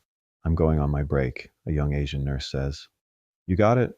The receptionist uninterestedly replies, not even looking back up to her. Kat, the injured girl, lies in her bed and watches TV in a dazed state. The power goes out. The receptionist too notices. She speaks into her walkie. "Greg, we got a power outage." She listens to Greg's huffing and puffing back into the walkie. "It'll come back on." She rolls her eyes and utters, "It better be back on." Kat tries to press her emergency button on the controller. It sends a feedback to receptionist, but she ignores it and runs to the bathroom. Greg is in the supply closet, thrusting into the Asian nurse that is supposedly on her lunch break. Apparently, this nurse wastes no time and isn't hungry for food. Darkness fills Kat's room. Water droplets fall and echo into the sink. The drugs have worn off and her wit is back. She's on edge and jumps to every faint noise that she hears.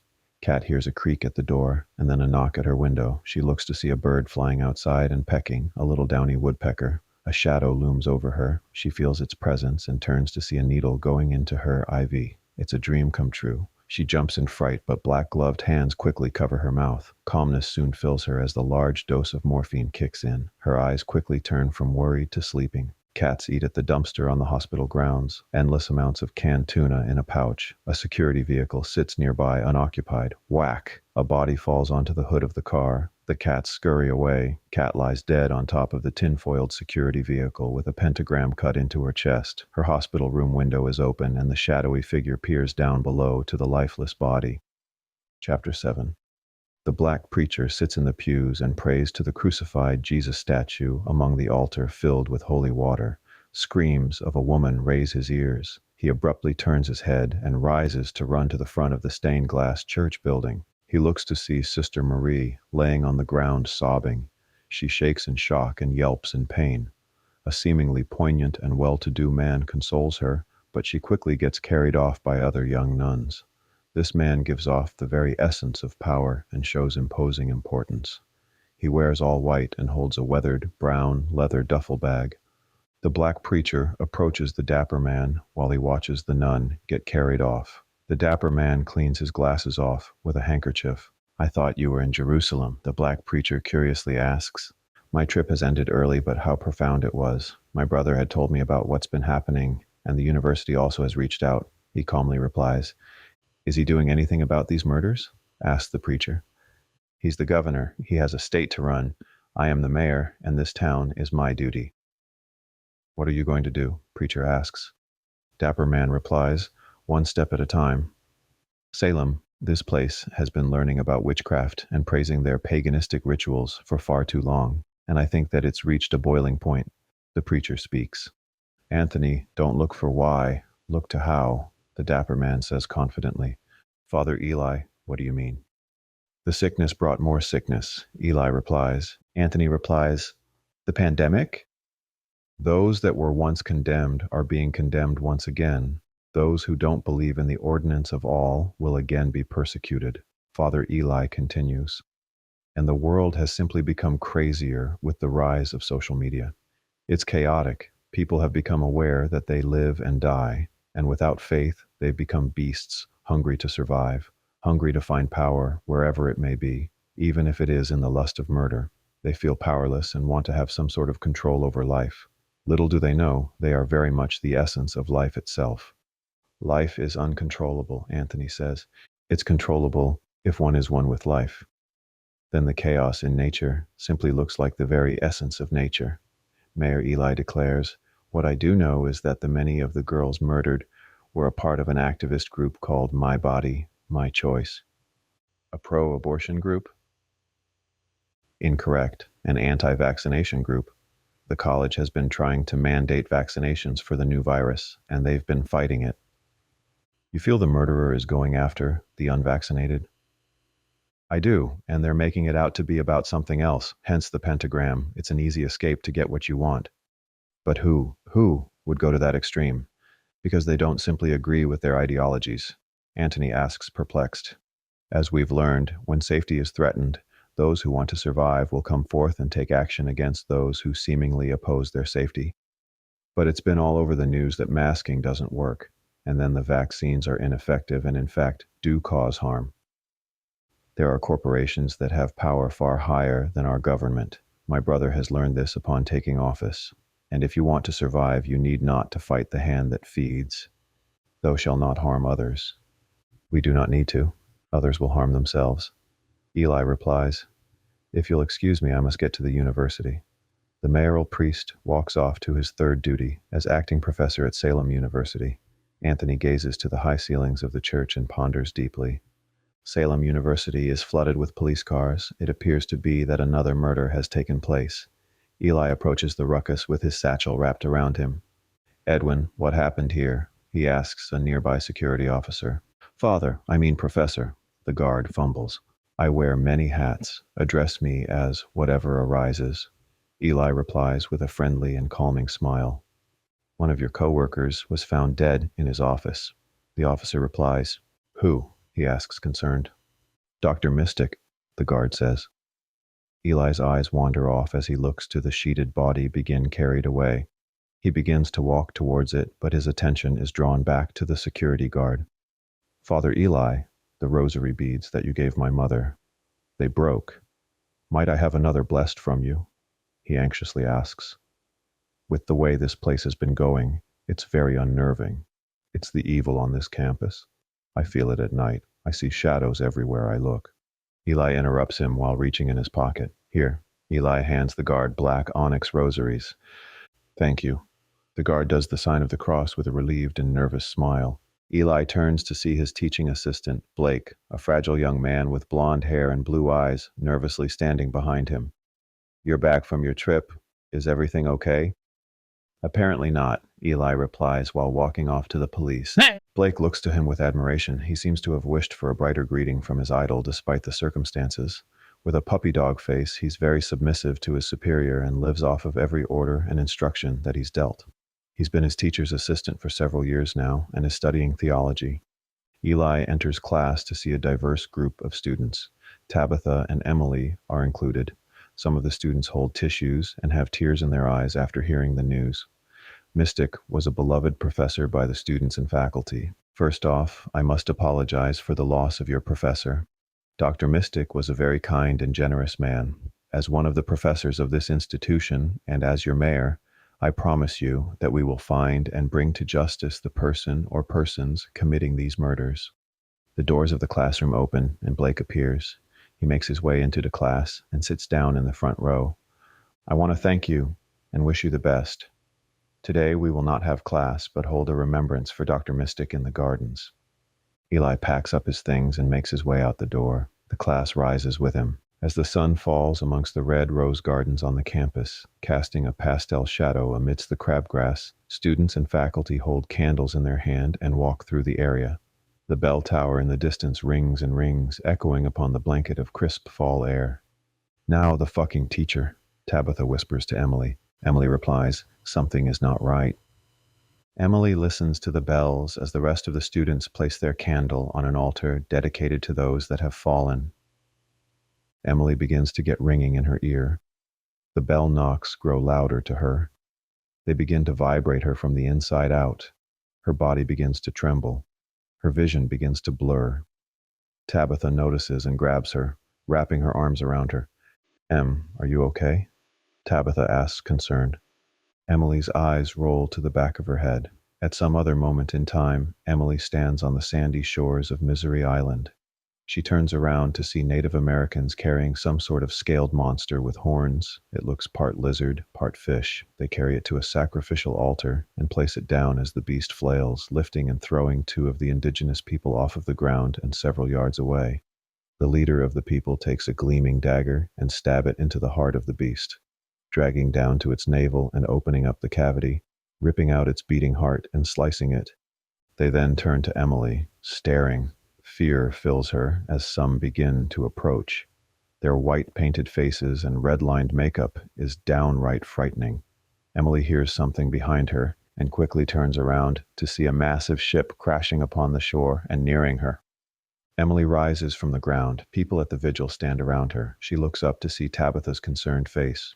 "What happened?" Tabitha asks, in a sigh of relief to see that her girlfriend is okay. "I don't know." Emily rises up and people begin to back off and go back to the vigil. From across the way, Eli looks to Emily with suspicious eyes while a priest says a prayer for the fallen. Chapter 8. Thomas rolls up on his motorcycle to a small bed and breakfast. All is tranquil amidst the sea of vermilion leaves scattered on the porous ground of the old building. A brick in the side of it dates it back to the 1700s, and the original stone structure definitely shows how buildings should still be built today. Barely even a pressure crack. Upon entering the red lavish check-in area, Thomas looks to a lone bell sitting upon the marble desk. No one is there. He peers all around. An old pack of bubble gum from the 50s, Sweet Chew, it's called, sits on the counter. Thomas rings the bell. It echoes through the hollow halls. A striking young girl suddenly appears to his left, startling him. She sips steaming coffee from a tall mug. "Checking in?" she asks while parting her hazel bangs. He smiles to her as her peach lip gloss stains the rim of the cup. "Yeah." "Do you have a reservation?" she says, wiping the faint moisture from her mouth. "No. You're just the first place I'm passing, so I happened to stop." He places his helmet on the counter. She looks to her reflection in the shiny helmet, studying herself as if she's never looked in a mirror. Confusion fills her face briefly. Thomas stares to her beauty and observes her dazed state. "I apologize," he says while taking the helmet from the counter, thinking that his had vexed her. No, it's fine. I was thinking about something else." Briefly lost in her own thoughts, and again gathering herself, she says, "What brings you to Marblehead?" "Salem was too expensive, and I have a paranormal investigative show that debunks myths and the supernatural." "On the TV?" she says, impressed. "No, online. But it does well enough to pay for this place, so I'm grateful." "Good for you," she replies with a kind heart. "I'm stuck here." No one's stuck unless they want to be.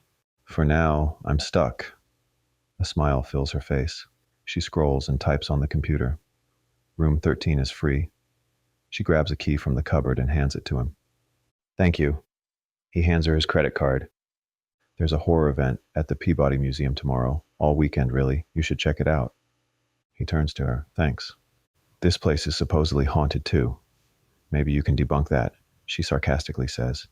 He looks around to the old gold wallpaper and makes his way up the stairs. "Hey, what's your name?" Thomas leans over the railing. "Claudia," she says with a friendly smile. "Nice to meet you." Thomas clumsily almost falls over the railing but catches himself. "Be careful," she replies. "Don't forget to lock your door and don't let anyone in, even if they ask." Thomas raises his eyebrows, confused. "Okay, Mom." He smiles and then walks up the steps. Claudia watches him walk off. Claudia walks to a mirror and stares to an empty reflection. She then walks down the corridors to her small room. A yoga mat sits near a large window. She begins to undress, and while making her way to her white yoga mat, stretching and touching her toes, she takes a deep breath and releases it. She notices a red droplet on her mat. Another then falls. She peers up to see a red stain upon the ceiling. Claudia walks the halls with keys in her hand and makes her way to the room with the odd leak. Thomas lies in his bed and stares to the ceiling. The blue hue of the moon gives an eeriness to the odd and old room. He hears footsteps outside of the door. He remembers that he didn't lock his door and rises to lock it, but then decides to peer outside. Thomas then sees Claudia turn the corner. He decides to follow her. Thomas walks the red carpeted halls. The hair rises on the back of his neck, causing him to quickly turn around, but nothing is there. He sees the open door to where Claudia stands over a puddle of blood. What the fuck? Thomas stares confused. Claudia turns around to see him. A man in a blood-stained suit exits the bathroom, wiping his blood-stained mouth. Thomas looks to him in awe. The man looks back to him, wondering what he's doing in his room. The man breathes in deep and smells Thomas's nervous pulse. "Thomas, go to your room," Claudia adamantly yells. The man's jaw hangs upon and fangs come out. Thomas stares, frozen, but then turns around to run. Thomas runs down the hall and peers over his shoulder to see who's following him, but no one is there. Every door alongside begins to open, but it's pitch black inside. Only glowing eyes can be seen as they peer out. Thomas enters into his room and slams the door behind him. He runs to grab his phone and begins to dial 911, but hears a knock at the door. "Thomas," Claudia's voice echoes from outside. Thomas's eyes slowly peer up. "You don't want to call the police?" She lowers her voice significantly. "I'm pretty sure I do." "Lower your voice, please, and let me in." Thomas looks to the corner of the room to see his brother standing there in his ghostly form. He looks to Thomas and nods for him to open the door. A knock makes him jump and then look to the door and then back to his brother, but his brother is gone. Claudia stands in front of him. "Fuck!" He jumps up in fright. "It's okay," she says, trying to calm him down. Thomas backs away from her in fright. "How did you get in here?" "I do manage the hotel." "What is this place? What the fuck was the guy?" "You're special. That's why I let you stay here." "I'm special? Well, what you going to sacrifice me?" "It's not like that. This place is not what it appears to be, and neither am I." "I don't need to be spoken to in some Zen koan or Matrix-like talk. What the fuck is this place?" "This place was built upon the creed of a cult that goes back to times unknown. I don't even know its origin." Thomas's eyes grow large. "I'm high, aren't I?" "That man you saw was a vampire." "Like Dracula?" "Yes, they all of draconian descent." Thomas chuckles. "Okay then. To my knowledge, they have been coming here because Salem is the gateway to another world, a world that the eye cannot see." "A world to what? Where does it go? What is its purpose?" "I have no idea, but they say that there is cure to free them from their eternity. Many have been searching, but I don't know if anyone has found it yet." "There was blood in that room." "They used to sacrifice humans, but vampiric culture evolved and they only hunt animals. Nothing else." "Vampires are progressive?" Thomas sarcastically says. "I'm guessing the Democratic liberals as well." "Salem is a very old place built on the bones to something far more comprehensible than we can grasp." "Why did you let me stay here?" "Your brother. He knows something that I don't." "You've met him?" "He was near you when you checked in." "What are you?" "I'm not quite sure, nor do I know why I'm here. I woke up here one morning and have trapped ever since." Claudia says, perplexed. "Are you one of them?" "I'm not. I'm a ghost, if anything. I have no reflection. I didn't even remember what I looked until I saw my reflection in your helmet." "You've never left here?" "It doesn't let me leave. Every time I left, as soon as I blinked or closed my eyes, I would wake up back here." "What is it?" "I don't know, but I've made peace with it. I stopped trying to leave because there's something that wants me here." "Are you aware of the murders that have been happening?" "They're not in relation to this place. It's something else. These people aren't bad people. They're just trying to become human again and looking anywhere that they can." "Something has been calling to me to Salem, and I don't know what. There's this entity that has been drawing me to it." Sometimes people are called to action despite them not knowing what their action is or who called them to it. Thomas gazes to Claudia. He walks over to her and gets closer. He looks to her and then raises his hand to touch her hair. You can't. He ignores her and caresses her hair and head. She looks to him confused as to him being able to feel her. Claudia looks up to him in awe and then moves in to aggressively kiss him. Thomas lifts her up and throws her onto the bed. She rips open her black blouse, and Thomas begins to kiss her chest and move down to her stomach. She quickly unbuttons and removes her pants and panties with Thomas's quick assistance. His head travels between her milky legs, and she kinks her head back in awe. Claudia is incredibly hungry for love. She pulls Thomas's head up to her and begins to kiss him, tasting herself. She flips him over and climbs on top of him, holding their bodies close as she begins to ride him.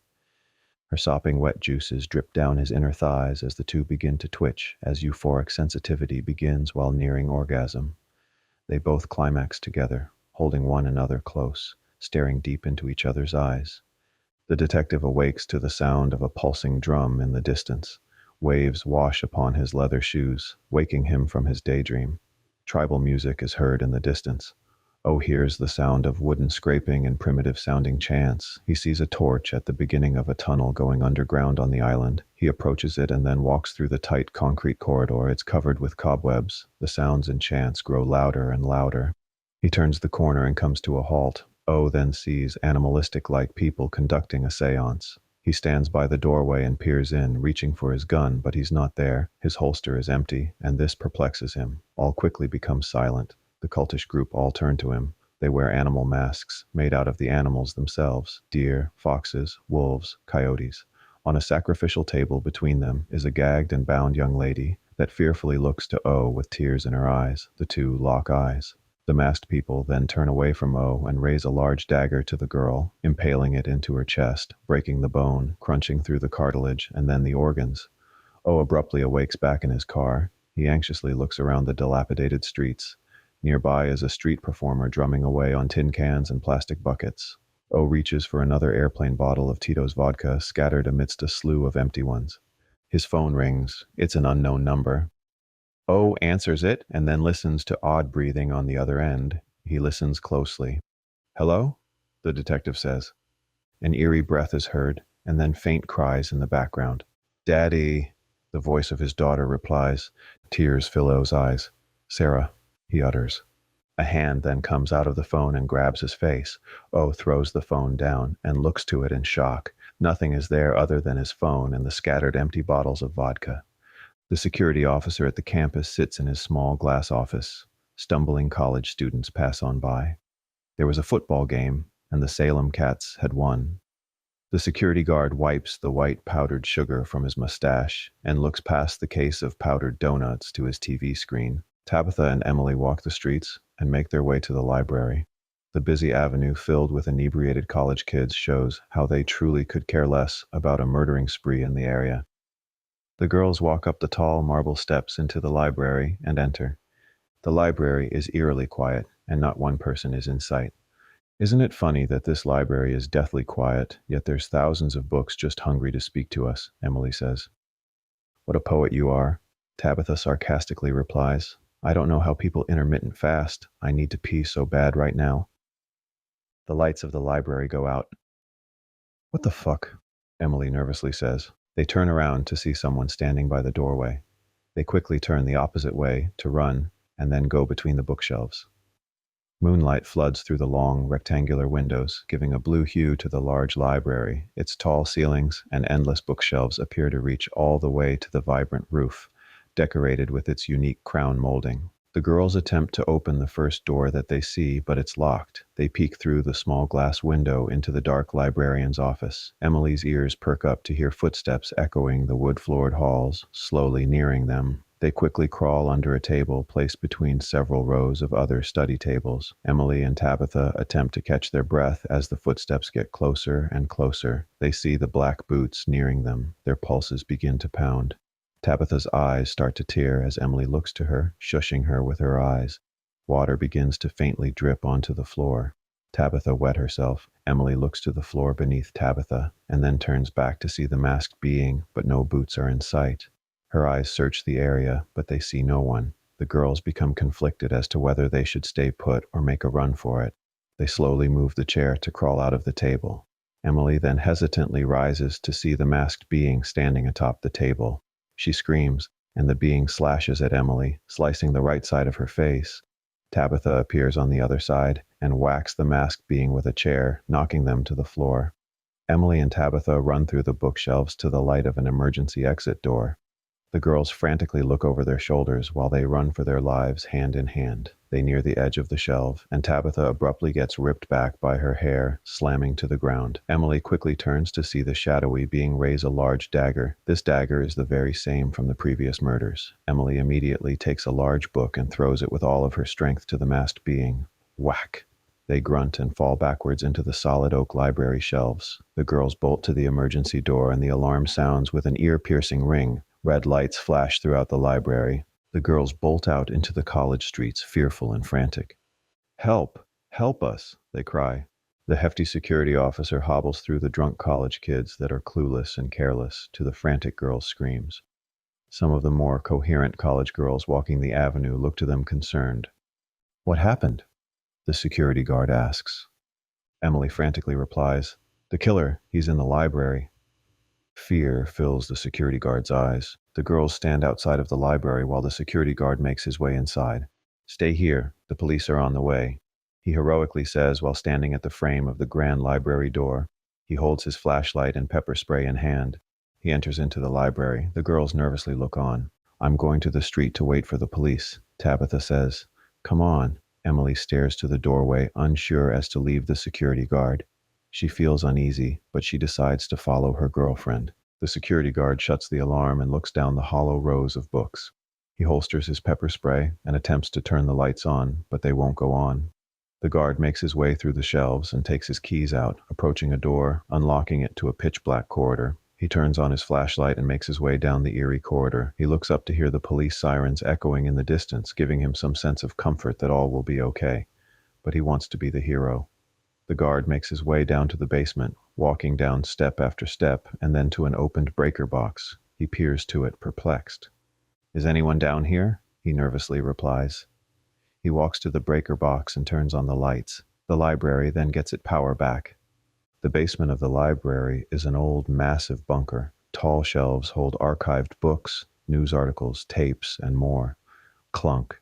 He abruptly shines his light to the noise. A roll of film rolls to him, knocking into his boots and falling over to the side, wobbling before finally laying flat on the ground.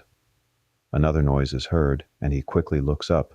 Something passed by out of the corner of his eye, but he's not sure if his mind is playing tricks on him. The guard then follows where it came from and walks between the tall shelves. A shadow follows opposite of him, but he mistakes it for his own shadow. In the front of the library, police show up to the scene as the library lights all turn back on. Emily and Tabitha approach the officers right away. "The killer? He's in the library. He chased us." The young officers look to the frightened girls and make their way to the library. The security guard walks down the dark aisles and nervously shines his light. His hands tremble. The lights to turn on downstairs, and he lowers his flashlight while following the sound of faint creaking. He sees one of the bookshelves placed against the wall directly in front of him, creaking, rocking back and forth. The lights again go out. He quickly turns back on his flashlight. His throat becomes tight as he swallows his courage, taking out his rosary beads, holding them in his hand, wrapping them around his flashlight. He looks to the tall shelf filled with embalmed animals, preserved birds and insects. He peers behind to the crack between it and the wall. The whole shelf gently moves back and forth. He then pulls the shelf and opens a hidden doorway to several tunnels. He stares to it, perplexed. The guard hears footsteps from the entering police upstairs, turning his head to the noise, and out from the shadows comes the silhouette of a figure. Police make their way down the corridors while shining their flashlights cross-armed over their drawn weapons. They make their way in to see the security guard crawling on the ground while hold his neck. Blood shoots out from the side of his hands while he attempts to gurgle out some words, but nothing can even be understood. The police frantically look around the area, but nothing and no one is there. The bookshelf is now sealed shut, and the only thing left is a trail of blood. Eli approaches Emily and Tabitha. "What's happening here?" "We were attacked," Emily says. Eli nervously looks on to the police action. Chapter 9. At the governor's mansion, around a nicely decorated table with a slew of different fixings, James sits across from the governor and a few other powerful foreign officials that are all from China. They have a petite Mandarin translator smiling and nodding to the banter around the table. It seems the president of China knows English very well. A white men in suits that represent one of the largest pharmaceutical companies too share the table with the Chinese and the governor. We are incredibly grateful to have a partnership with China and to have the ability to bridge our partnership worldwide, Governor Brandon says with a smile. Chinese bodyguards stand at every entrance of the doorway. Buying the majority of shares of Pharmatech was the best decision I have made, the Chinese president says with a heavy accent. Governor Brandon raises his glass, and the rest follow. James observes the table unimpressed, though the others are too self-engrossed to even feel the energy he gives off. Later in the home, as the servants clean up from dinner, James happily assists them with a smile on his face, while business is discussed behind a grand mahogany door. The Chinese bodyguards silently stand outside of it. The governor exits with the Chinamen and walks with them, escorting them out of his mansion. James, I have the governor's tea, a maid replies. You might want to take it to him. You know how he doesn't like the help in his office unattended. James pleasantly nods and then takes the tea. He approaches the now unguarded office. He enters. James places the personal teapot atop of the desk and notices blueprints on a large architect table. He sees the sketches for a new pharmaceutical building. He flips the pages, and all seem standard until something catches his eyes. Suspicion fills him.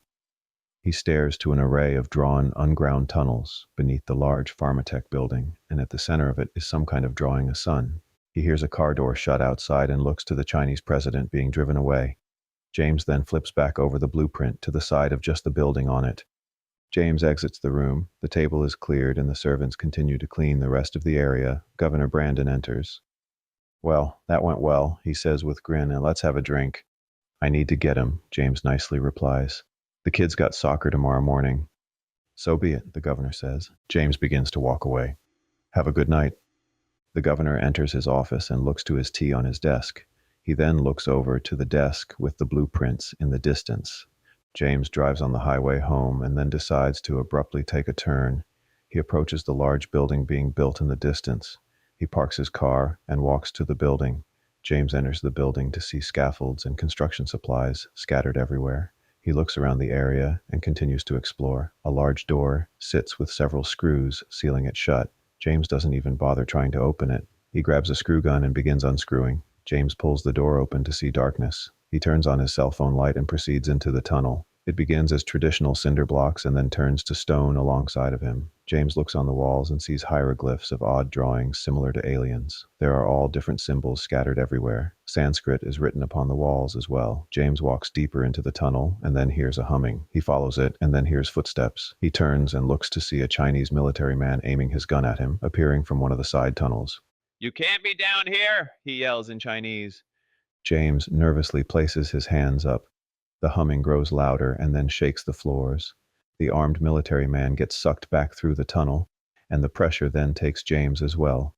They float and get quickly pulled through the array of tunnels and approach a slew of vibrant lights that resemble the Milky Way galaxy. The Chinese soldier screams and gets pulled, firing his gun back at the sun-like galaxy that he approaches.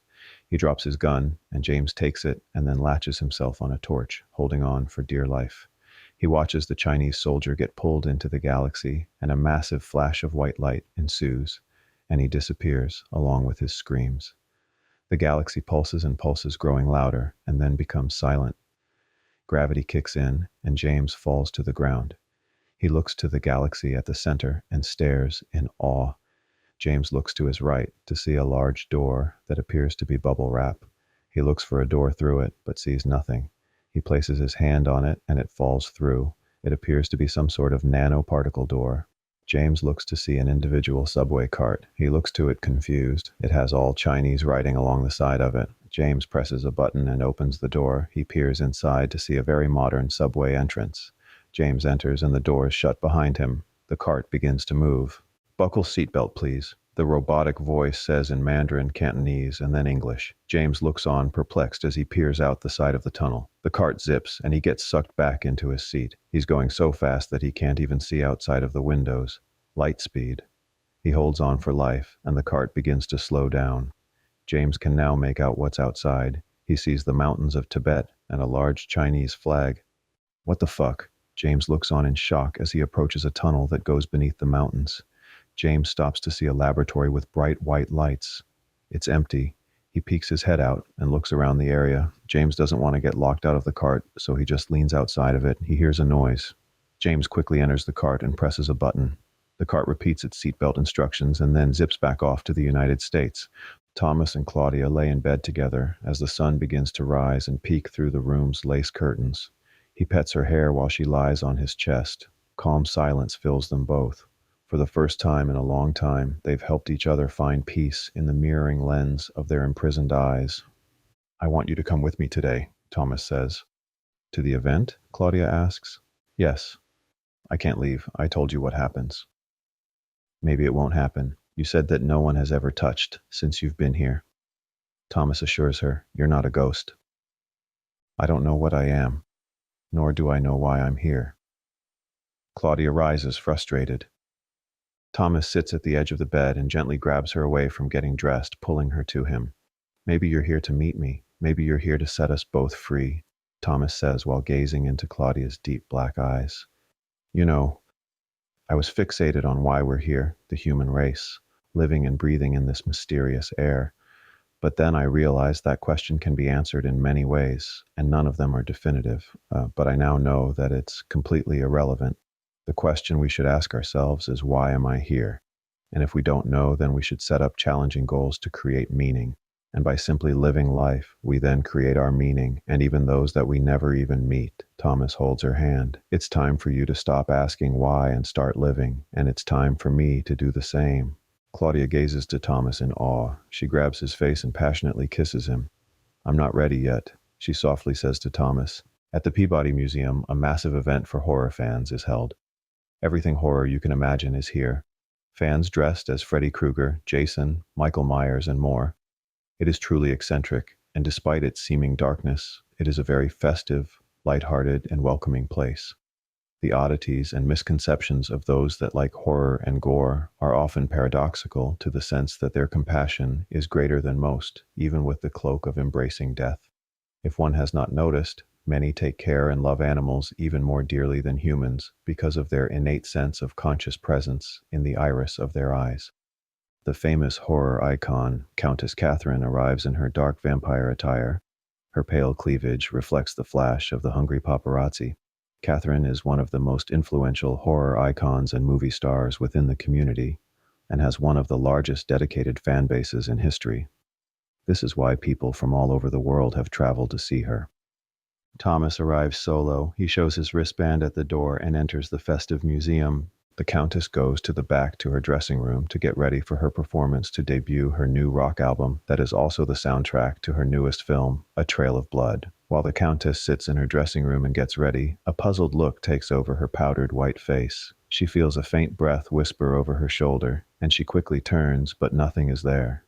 "We're on in 10, Cassie," says a handler with a clipboard standing at the doorway. He then quickly exits. She begins to powder her famous cleavage. A door that is camouflaged into the wall eerily creaks open. She slowly turns to it and then rises to inspect it. It's so dark inside that nothing can be seen. Green eyes briefly light up and then disappear in the far distance. A cat jumps out at her. A black cat runs on by and out of her dressing room. "Well, that's good luck," she says while chuckling. Vibration is heard, and humming travels from the dark halls. She then takes her cell phone flashlight and walks on through the door and ventures down the hallway. Cobwebs are scattered throughout the tight catacomb like corridors. She parts the heavy white webs and continues to walk into the mysterious abyss. Water droplets fall from the ceiling and echo amongst the long halls. Chirping bugs, croaking frogs, and other creepy crawlies echo through the underground halls, making an eerie symposium of glum. Catherine turns around to see the faint light from which she walked from is now thousands of yards, if not miles away. Her perplexed face quickly becomes worried. The Countess turns to her right to see a steel door. She places her hand against the door and feels the etched finger marks and braille-like dried blood reading horror stories of the past. She opens the door and enters to an abandoned stage. A stage light abruptly shines on her. A black shadow sits in the audience as Catherine attempts to peer over the blinding light, trying to block it out with her hand. Outside of the Peabody-hosted event, the disheveled detective walks on by with a brown paper bag in his hand, drinking his sorrows away. His beard is unkempt and his shirt is stained with what looks like old mustard. The fact that he's even out walking around after the discovery of his daughter's body is perplexing, but then again, he has nowhere to go.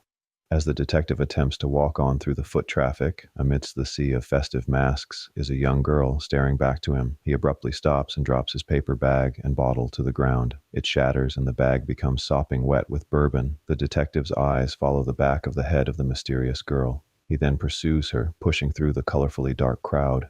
Thomas walks through the museum. A picture of the Salem witch trials catches his eye. All of the wrongfully accused witches begging for their lives atop of a little mound surrounded by fire. Weird, right? A ponytailed tourist chimes in while sipping her cherry-red slushy. It's the only painting of witches being burned in Salem. There's no documentation of any burnings, just hangings. She walks off while Thomas continues to stare to the vivid painting. In the background of the painting is a shoreline and a distant building. He hears a click and a creak. A hidden doorway beneath the picture opens up. People walk on by behind Thomas, but no one else notices it. Thomas stares to the hidden doorway, perplexed. A burnt hand with steams exuding from it reaches out of the dark, waving him to the door. He walks to it hypnotized, and then enters. The door shuts behind him and disappears into the wall. The picture above the door is not what it once was. It is now witches upon the gallows pole with a noose and an executioner. Walking through the cobweb corridors in a trance, Thomas follows this shadow-like figure that holds a candle lighting their way down the dark tunnel. He hears screaming and quickly snaps out of the trance. The mysterious shadow and its candle disappears, and all is dark other than the hue of lightning bugs and glowworms scattered throughout the tunnel, pulsing like a heartbeat, exuding their shimmering glow. He looks to an adjacent doorway and runs through it. Thomas sees the horror queen icon screaming as a shadowy figure stands over her with a bloody knife. Countess Catherine cries and yelps in pain. "Hey!" Thomas screams. The figure turns around and they wear that very same decrepit witch mask. The masked being raises the knife and takes one final large stab into the starlet. The shadowy figure steps back and Thomas locks eyes with the Catherine as the last ember of life quickly fades from her body. Thomas turns and looks for an exit in the dark corridors. He's abruptly transported to the halls. Thomas frantically looks around and then runs through the crowded halls and screams, "Help! Help! There's a murderer! They killed Countess Catherine!" Masked and dressed-up fans look to him like he's crazy. Police guarding the venue doors quickly notice the uproar and rush to him. "Please, follow me!" Thomas shouts and waves to them. The police follow him with unsure eyes. Thomas attempts to find the doorway beneath the picture, but there is nothing. The police look to one and other like this guy is on something. Thomas frantically looks around and then up to the picture. This picture was different before. "Excuse me, is there a problem?" A concerned, bow-tied museum manager approaches the commotion. "There's a room behind this. I saw it. I went through the doors right here," Thomas frantically says. "Someone was killed. Countess Catherine." "Sir, there is no doorway here," the museum manager replies sternly. One of the officers chime in while sighing. "Is there anything behind this wall?" "Why, yes, indeed," says the manager. "I can take you officers." "That would be helpful," one of the officers sarcastically reply. The manager leads the way and they all follow to a stairwell. In the stairwell is an old stage door. They enter into the tunnels. One of the cops shines his flashlight along the walls. "What is this place?" "A long time ago, there was a theater that this museum was built upon. Productions were held here as early as the 1600s, the museum manager says. Thomas looks to a door blended into the wall to his left. "Here." The group follows and enters to see the stage light shining upon the dead woman center stage. They all stare in shock. Police rush to her body. "My God." The museum manager looks on in shock. The detective continues to follow the back of the head of his ghostly daughter, walking through the crowd, but she quickly disappears.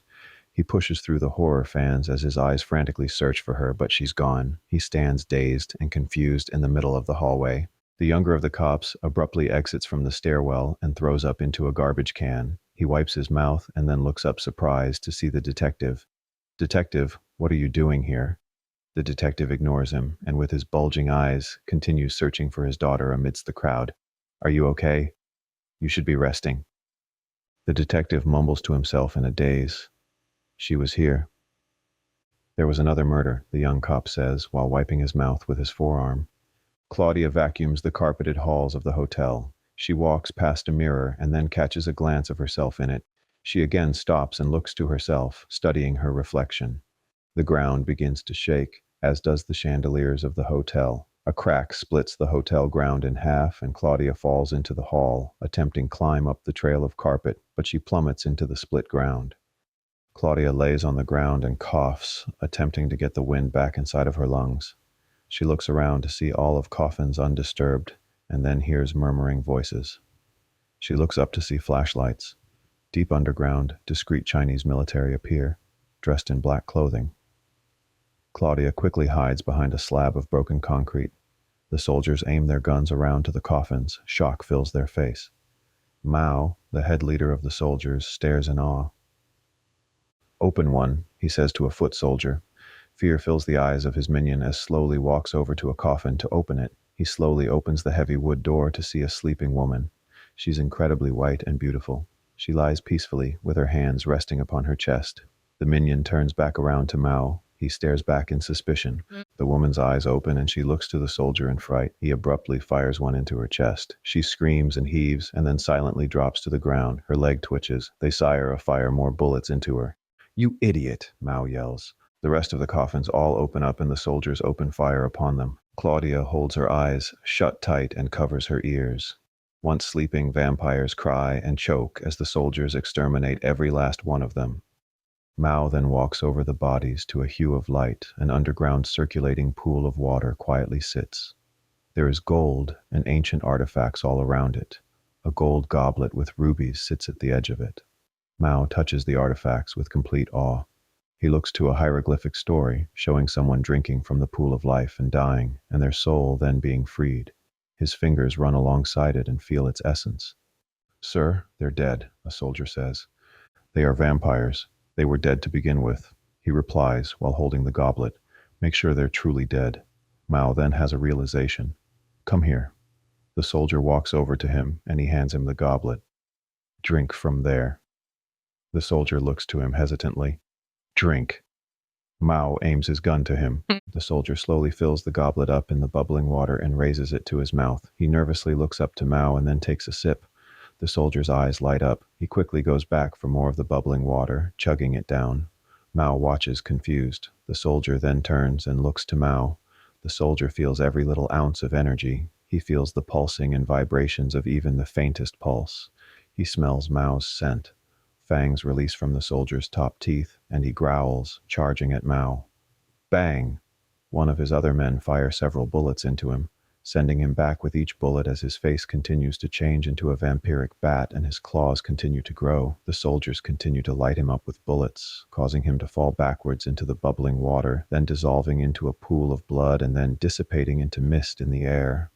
Mao stares in shock. "We must call our leader," he says to one of his soldiers. The men then walk off to the other part of the tunnel in which they had come. It seems a demolition job went wrong. Claudia peeks from over the rubble and looks to the men leaving. She slowly rises and walks over the rubble. Claudia looks to the open coffins and scattered vampire bodies. Tears fill her eyes as she recognizes all of the dead vampires staying at her place. Claudia's eyes are caught by the shimmer of the water. She walks towards it. All of these vampires came to drink this water in order to become human and gain mortality. It only takes one cup. Anything more, it will dissolve you into thin air.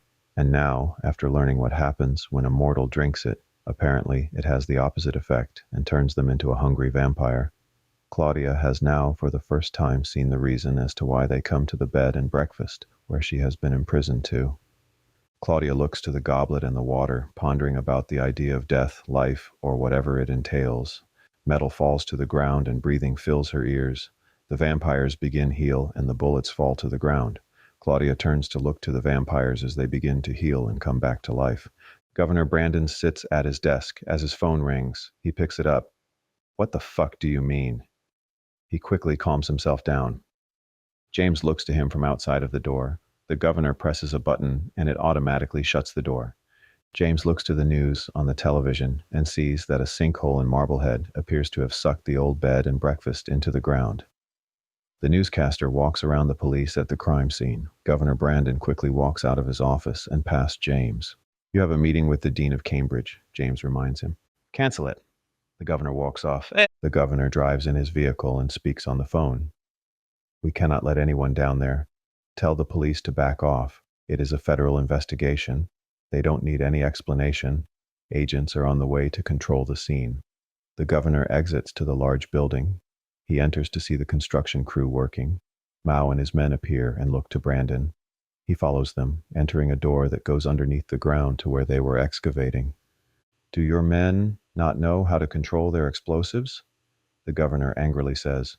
Do you know the shit that I'm going to have to cover up? You have no idea what we've come across, Mao replies in broken English. They approach the site of the vampire massacre, stepping on the scattered bullets. Mao's eyes grow large to see that there are no bodies. There are no longer any coffins. Is this a joke? Governor Brandon says. Mao looks around the area, and then the two walk to the pool of water. The governor watches him. Mao takes one of his men and throws him into the pool. He quickly begins to steam and turn into a beast, flailing and then quickly disintegrating. The governor looks on, intrigued. There is a lot of weird shit happening here. A smile fills his face. One of the Chinese scientists appear with a tablet in hand, showing him body cam footage of the soldier that encountered James in the tunnel. The governor's eyes grow large and his nostrils flail. Thomas sits at the police station in a cold interrogation room. He's questioned by the detective's young partner. How did you find her? There was a doorway and I saw it open. Someone was there and waved me to come to it. He continues perplexed. Their hand was burnt and steaming. It looked fake, like something out of the movies. Did you see their face? No, they had a long black cloak. I just saw that hand. But I am telling you, there was a doorway underneath that picture. The rookie looks to him with his eyebrows raised. Behind the glass is the detective gazing to Thomas as he tells the rookie what he had seen. A female officer enters with a coffee and looks surprised to see the unruly detective. Detective, you should be resting. He ignores her and continues to watch Thomas being questioned by his partner. So, you saw a ghost? The rookie sarcastically asks. Thomas takes a moment and thinks, yeah, I guess I did. The detective's face lights up. Finally, someone who is seeing things akin to him. Moments later, Thomas exits the police station to the surgical mask-littered streets. Two police officers chat while sipping coffee out front. Detective O shouldn't be here. He's mentally unstable, the hefty officer says. Imagine seeing your kid like that. I don't know. What's he gonna do? The other frail officer replies. I say get back in it and get your mind off it. Sounds like you're giving your wisdom about your several failed relationships, the hefty officer says with a grin. She playfully smacks him in the chest. Fuck you. You know, all of these years on the force, I've never seen a homicide. Really? But you were in Boston, way back when. Just desk duty, dispatcher shit. Thomas stands near them and looks to his phone. The officer's eyes turn to him. Hey kid, what's it like witnessing a murder? Asked the hefty male cop while wiping milky froth from his mustache. The female officer nudges him. What? I never saw one before. Thomas ignores them and walks off. Kid, Thomas turns around to see the detective. You left your wallet. The detective walks over and hands Thomas his wallet. Thank you. He reads his badge. I'm sorry for your loss. How'd you know? The detective asks. Thomas nods behind him, and they both look to the officer standing and gossiping in the distance. They awkwardly wave to the detective. The detective turns back around to Thomas, and appearing behind him is his daughter. She glimmers and shines like an angel. He is the key, her voice melodically says. You can still find me. What do you mean? The detective utters. You're dead. Thomas looks to the detective confused. Are you all right? His ghostly daughter vanishes, and he quickly snaps out of his daze. What you saw. There's been odd things happening. The murders. He deeply struggles to find his words and his sanity. I've been seeing things, and I don't know if it's the grief or shock or even if it's real, but I'm trying to wrap my head around it. More importantly, I'm trying to find who did this to my daughter. Thomas takes a moment and takes in what the conflicted detective is saying. A few years ago, I lost my brother in a car accident. I watched the light fade out of his eyes. I wished for him to return, or to even to just give me a sign, to appear to me as a fucking ghost, I don't know, he half-heartedly says. But he never did. I'm just stuck with these nightmares that I can't escape. I believed in nothing, no faith in a god, in an afterlife, or any sort of mysticism. Though there's a piece of me that may disagree with that. But now, after what I've been experiencing, I'm either crazy or, for some reason, a new door has opened up. Tears fill the eyes of the detective. Please, tell me everything that you know. Chapter 10. Wandering the streets, Claudia nervously looks around. She walks by tourists and stares to everyone, taking in the sights, ice cream shops, pizzerias, magic shops, all of the Salem sights. She takes it all in and then takes a deep breath, closing her eyes, inhaling deep. She opens her eyes to see that she's in the same exact place. A smile fills her, along with tears. Claudia then sees Thomas across the way with the detective. She quickly begins to walk to him, crossing the street. Thomas then notices her, and a smile comes across his face. "Excuse me," Thomas says to the detective. Thomas nears Claudia, and the two strongly embrace one and other. "Something happened. The hotel is gone," Claudia nervously says. "What?" Thomas replies, confused. "There was like an earthquake, and it fell into the ground. These men blew it up. These Asian men with guns. They tried to kill all of the vampires that were underground." "Vampires underground?" the detective chimes in. Claudia continues to frantically speak to Thomas. "Something crazy is happening. I don't know what, but there's something even bigger than the vampires." "What the fuck could be bigger than learning about vampires existing?" Thomas continues. "We got a call to investigate the collapsing of the hotel, but they called local PD off and marked it as a federal crime." Detective O deeply thinks. He then looks across the street to the magic shop and sees his daughter standing and waving for him to come to her. A truck zips on by and blocks his vision. She then disappears.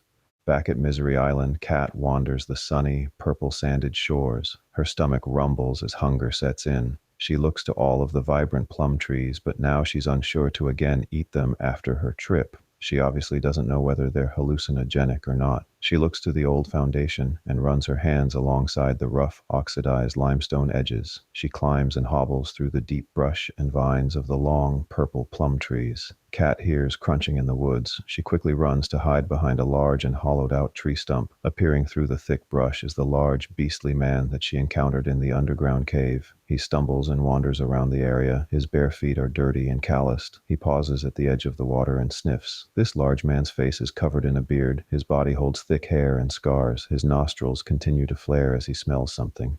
Kat nervously swallows her fright. She hears the man nearing her. His breathing becomes heavier as his bare feet crack on the twigs of the forest. The breeze picks up and the trees make a heavy rustling. Kat leans into the decaying stump. Bugs begin to flood out of the stump. Fire ants and spiders. She stays composed, but then they begin to bite. Their sharp fangs pierce her dry and sunburnt skin. Kat cannot take any more, and she jumps up in fright and frantically flails off the biting insects. Kat quickly looks around for the beastly man. He's nowhere to be found. She begins to back up and comes to a halt. She slowly turns around to see the beast leering over her. They stare into one another's eyes. Governor Brandon arrives in his limousine to a podium set up in the center of Salem. All of the townsfolk flood the streets along with the eager tourists. Some people cheer for him and others boo at him and hold signs reading "Tyrant, Dictator, Hitler, Pig, Technocrat." Many of the locals lost their jobs and businesses because of the strict virus guidelines and because of the mandatory vaccine mandates put forth by the governor.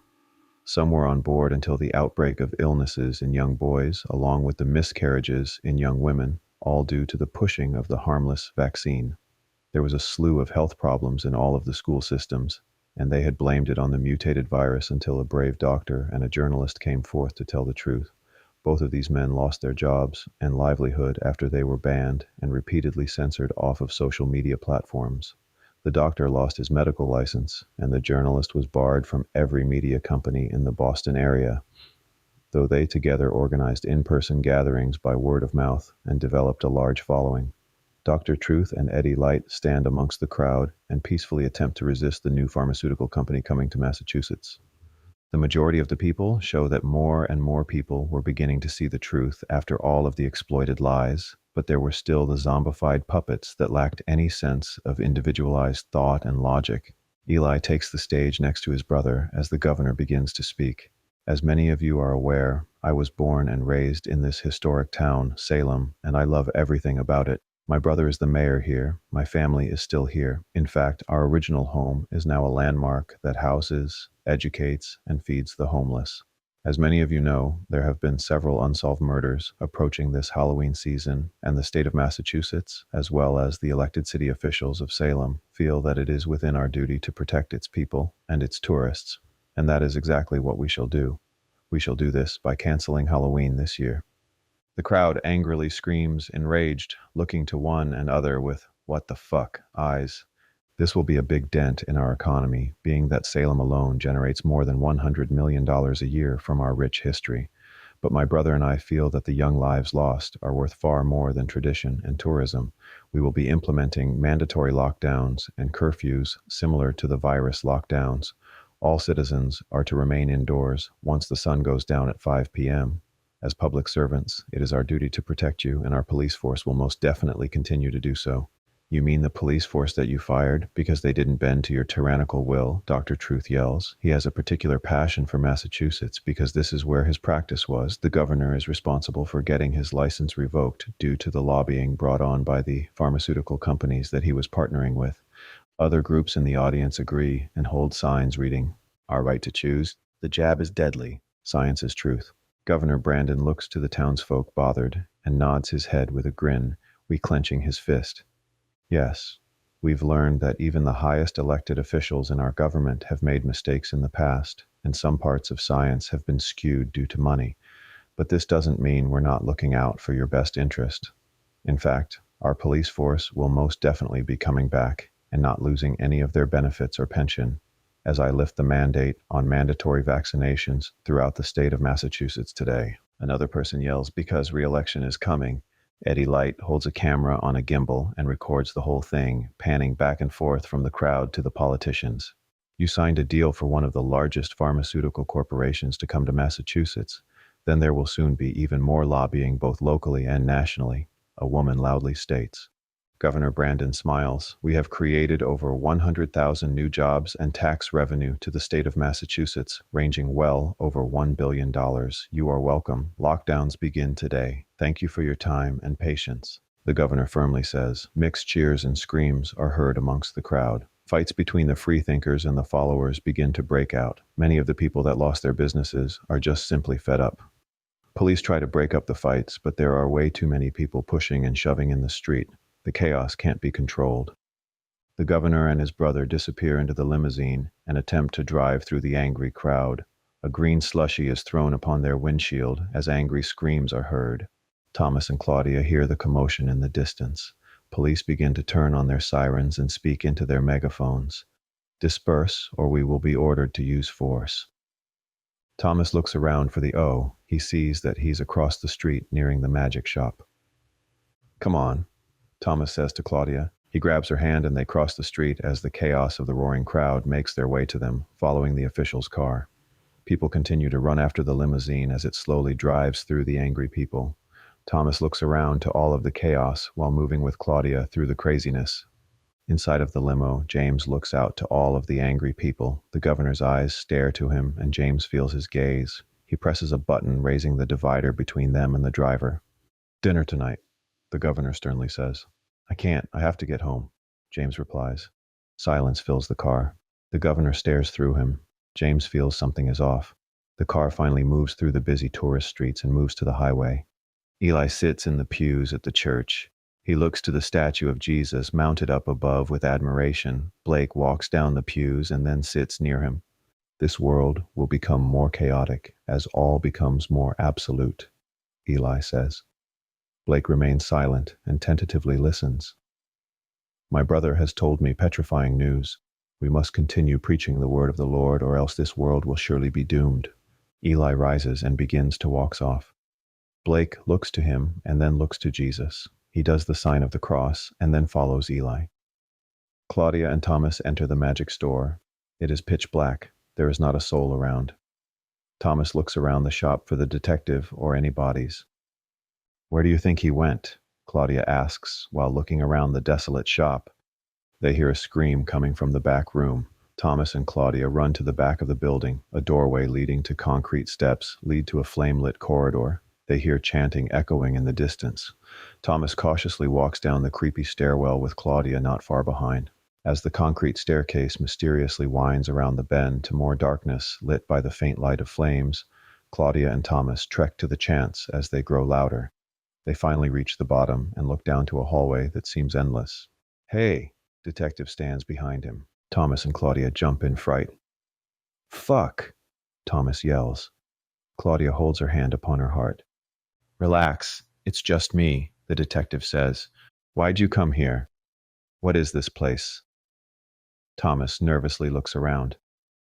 "I saw my daughter again." He shakes his head in befuddlement, and I couldn't take my eyes off of her. She waved for me to come here. Claudia looks ahead and points. "Is that her?" The group looks to see O's daughter in the distance, glowing as a silhouette, waving them to come and follow. The chanting stops, and a man's screams perk up their ears.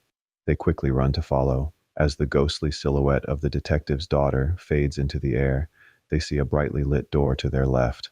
They enter into a room and see the Black Wizard, one of the owners of the magic shop, in a trance. His neck is bent back and his jaws hanging loose. The wizard's gray eyes stare to the sky as he slowly floats in the air. Standing around him are hooded beings. Thomas, Claudia, and O all stare in shock of what they are seeing. Outside on the streets of Salem, in the town center of town, is the preacher. He looks to the end of all of the chaos as police take control. Curfew is approaching. If anyone is caught out on the street, you will be summoned a $500 fine. An officer yells into his megaphone. The preacher continues to walk on by. He stops and feels the faint whisper of something or someone, though it's as gentle as the wind. He stands right in front of the magic shop, and his eyes are drawn to it. He looks to all of the mystic decorations, and for a moment is entranced. His dogmatic fate quickly kicks in and pulls him away, continuing to walk off. Thomas and his friends continue to stare in awe of what they're seeing. Throughout the halls, ghostly figures begin to appear humming and chanting songs of mixed languages: Native Americans, the accused Salem witches, and a glowing doorway built upon flames. The whole room turns upside down and gravity quickly dissipates. All begin to float. All of the lit candles in the room quickly go out as their wax drops to the floor upon being turned upside down. The detective drops his gun and it accidentally fires upon hitting the floor. The room then quickly turns back to normal and gravity kicks in, everyone falling to the ground. The masked people turn to see Thomas, Claudia, and O. The detective quickly crawls over to his gun to grab it. A tiger-masked person places their foot upon the gun. The floating black wizard drops onto the table as all of the candles blow out. She removes her mask and her face holds great beauty. Her eyes are steel blue, her skin olive with olive complexion, and her hair in dreads. She looks middle-aged, 40 or so, but has the face of a porcelain doll. "We wish you no harm." She speaks. "I am Tituba." She lifts her foot of the gun. The detective quickly grabs it and rises. "What the fuck was that?" Thomas holds Claudia as the rest of the group remove their masks. 6 of them, half and half, young men and women, look to the action. The Black Wizard is helped up by one of the young men. They're all college-age students. Tituba looks to Claudia with big eyes. The soothsayer from the alternate. Claudia looks to her confused. "You are the seer of the other world, but you've become trapped and lost your way." "I don't know what I am," Claudia replies confused. Tituba slowly walks over to her and raises her hand to her cheek. "I know exactly who you are," she says with smile. "You are both here and there." "Where is there?" Thomas chimes in. "The other world. We know nothing about. But what we do know is that it looks like this one, and there may several others." The wizard grabs his cane and begins to hobble over to the detective. The detective instinctively lowers his gun. "You are the chosen ones." The wizard slowly points his decrepit hands. "You are the ones to save us once and for all." "Save you from what?" the detective asks. The wizard replies, "Your daughter has been a great help."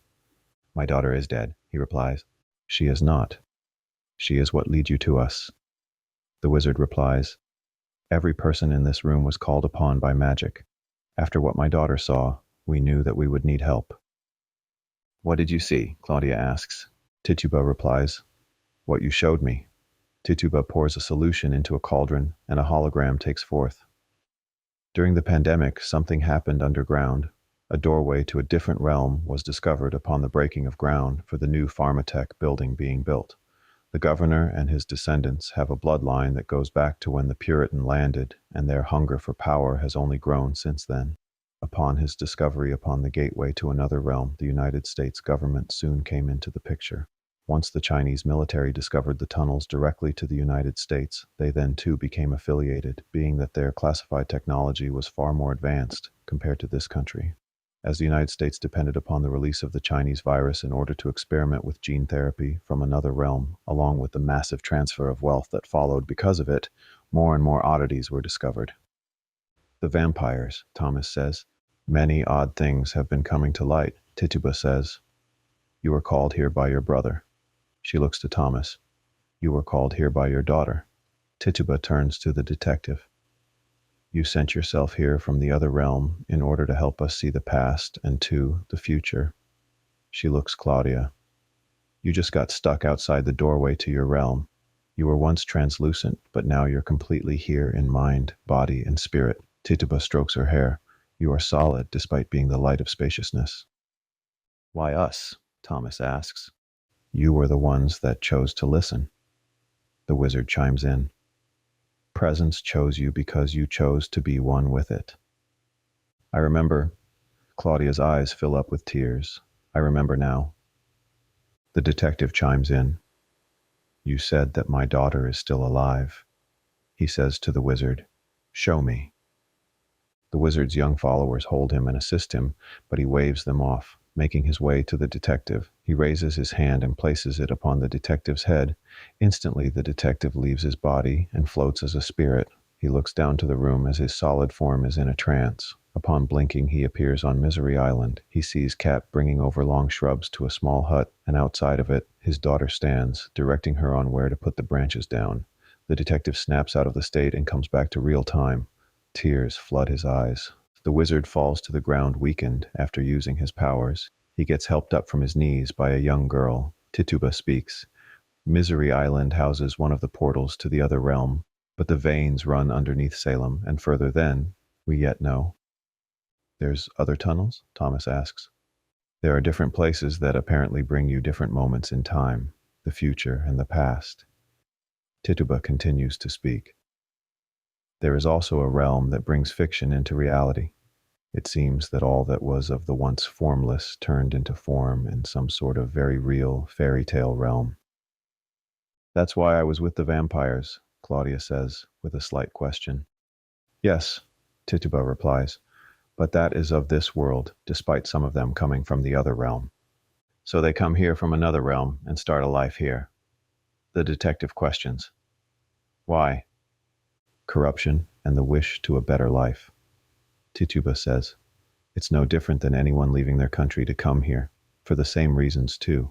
Political corruption basically being root of it all throughout the realms. So, what do we do? Thomas asks. The murders and disappearances of the young girls isn't just some serial slaying or religious extremist attack. They are sacrificing their bodies to the other world, and people over there are making promises for the lives of their duplicates. Tituba continues to speak. There are wealthy and powerful people that are trying to combine one of the many worlds with this one. The Misery Island portal seeks the souls of young girls to power it. Witchcraft was the first scapegoat, and it was an innocent mistake of psychological fear. But upon stumbling what the Native Americans attempted to keep closed, the conquering Puritans didn't know how to close it, so they sacrificed lives to keep the door close, or so they thought. Each life they put to death made the hole bigger. How do we stop them? Claudia asks. Tituba says, we must get them to see what they truly are. And what if they don't? Thomas asks. Then we must use force. Tituba replies. Chapter 11. The preacher walks the streets as all begin to enter their homes for the curfew. A poster catches his eye of a missing girl. He looks to it and studies it momentarily. A police car slowly drives by with its lights scooping out the area. Anthony then walks into the doorway of his small apartment sitting above the bodega. He enters, throwing his bag down, and then goes on his computer. The preacher begins searching news articles entailing the murders and disappearances of the girls. He then notices a pattern. All of the girls missing appear to be orphans, orphans of the Salem orphanage, the very orphanage affiliated with his congregation, the very orphanage that Sister Marie is the head of. Suspicion fills his eyes as he raises his brows in befuddlement. James stands at the doorway and says goodbye to his wife and kid. They're going to spend the night at her house for her birthday. Have fun at Grandma's house. I'll see you guys first thing in the morning, James says. You know she always loves when we spend the night, his wife replies. James kisses his wife. She strokes his face with love in her eyes, then followed by a tear. He wipes it away. What's wrong? Nothing, she replies, and then looks to her son. Give Daddy another hug and kiss goodnight. His son jumps into his arms. Love you, buddy, James says. Love you too, Daddy, his son endearingly says. His wife and son walk to their car and drive off. James stands at the doorway and watches. He then turns around to go back inside. James walks over to his computer and begins searching the internet and opens up Eddie Light's website. He looks for his contact information and begins to write an email. Mr. Wright, I have groundbreaking information regarding the corruption of the state government locally as well as nationally. Please contact me at... The power in James's house goes out. James looks around nervously. The doorbell rings. James rises and begins to walk over to the door. He opens it and no one is there. He sees a limousine parked not too far away. A noise is heard behind him. He turns to see the governor seated on the couch. The faint light from the window casts a menacing shadow upon his face. Power outage, huh? The governor asks while James slowly walks to the dark living room. I'd imagine you know why I am here. Family doesn't betray family, so I am here as your brother-in-law, but I'm also here as your employer. As your brother-in-law, I'm going to tell you the truth. As your employer, I'm going to warn you that if you weren't my brother-in-law, you'd already be dead. Governor Brandon rises. I know what you saw, and I know this is rather surreal and incredibly perplexing. There are cameras down there, you know. What are you doing to do to me? James nervously replies. The governor snickers. That all depends on your choices. Let's clear a few things in this story up. There was and has been tunnels under Massachusetts since before colonization of the Puritans, and probably long before them.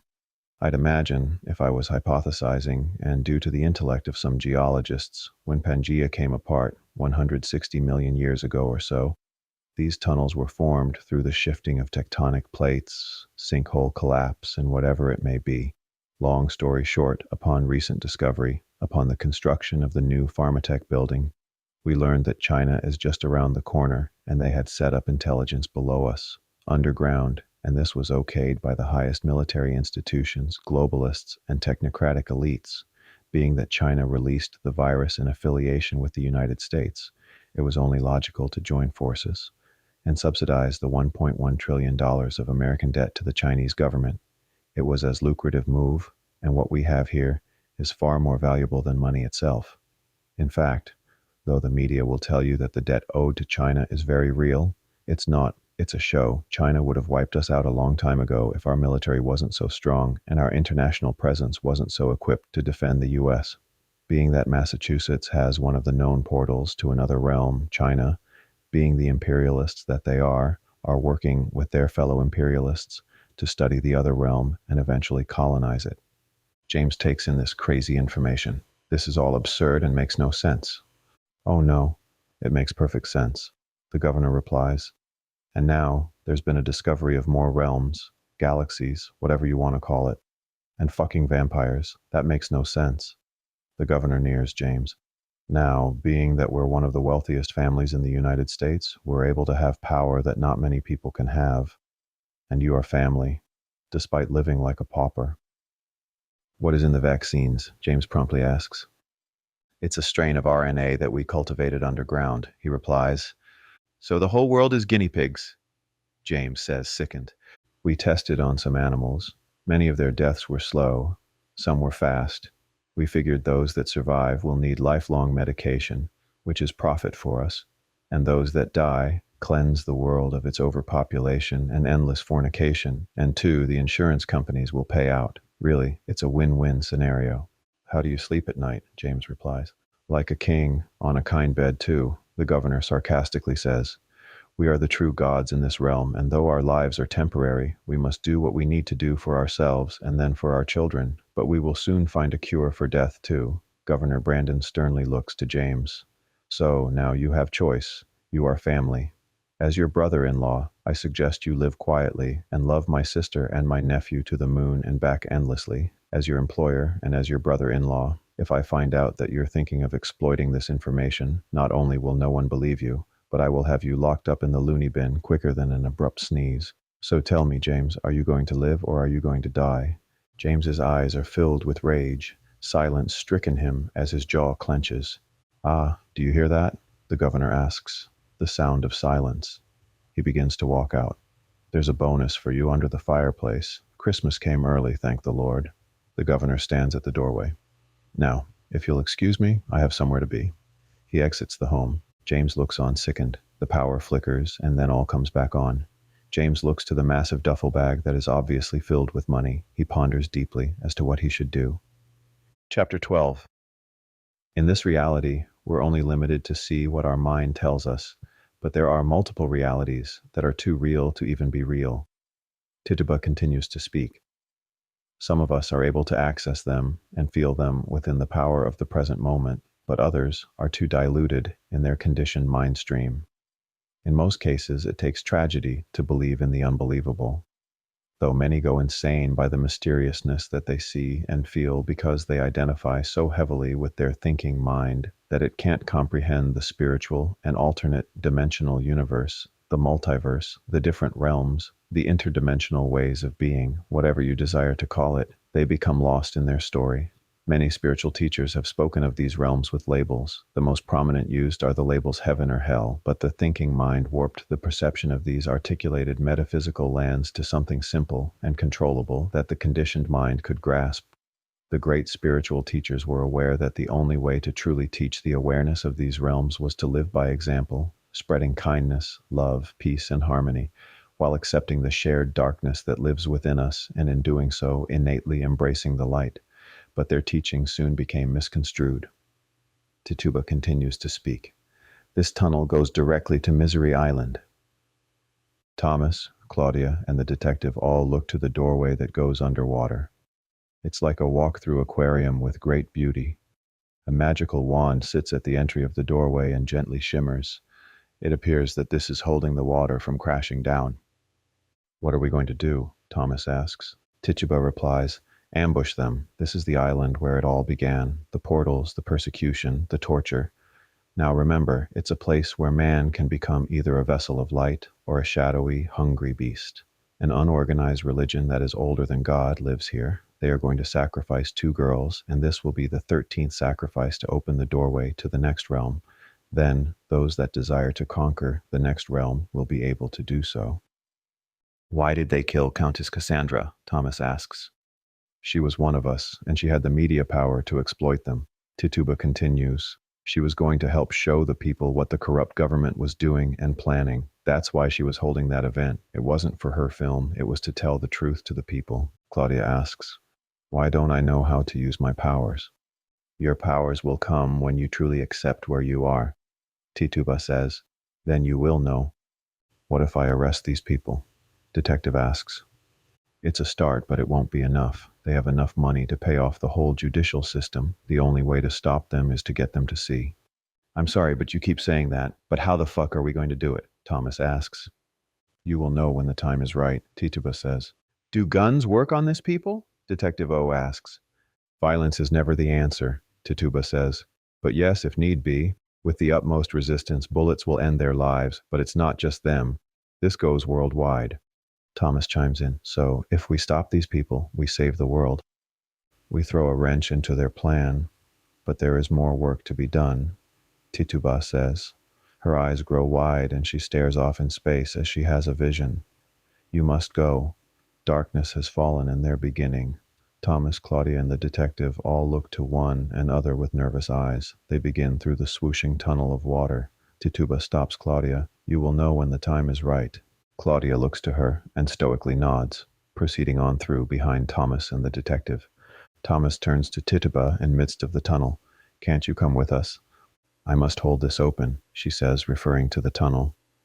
We will be with you in spirit, the wizard chimes in. On the abandoned streets of Salem, a television plays in the window of an electronics store. A newscaster speaks. Halloween has again been canceled for the fourth year in a row. First it was due to a virus, and now it is because of a string of disappearances and murders.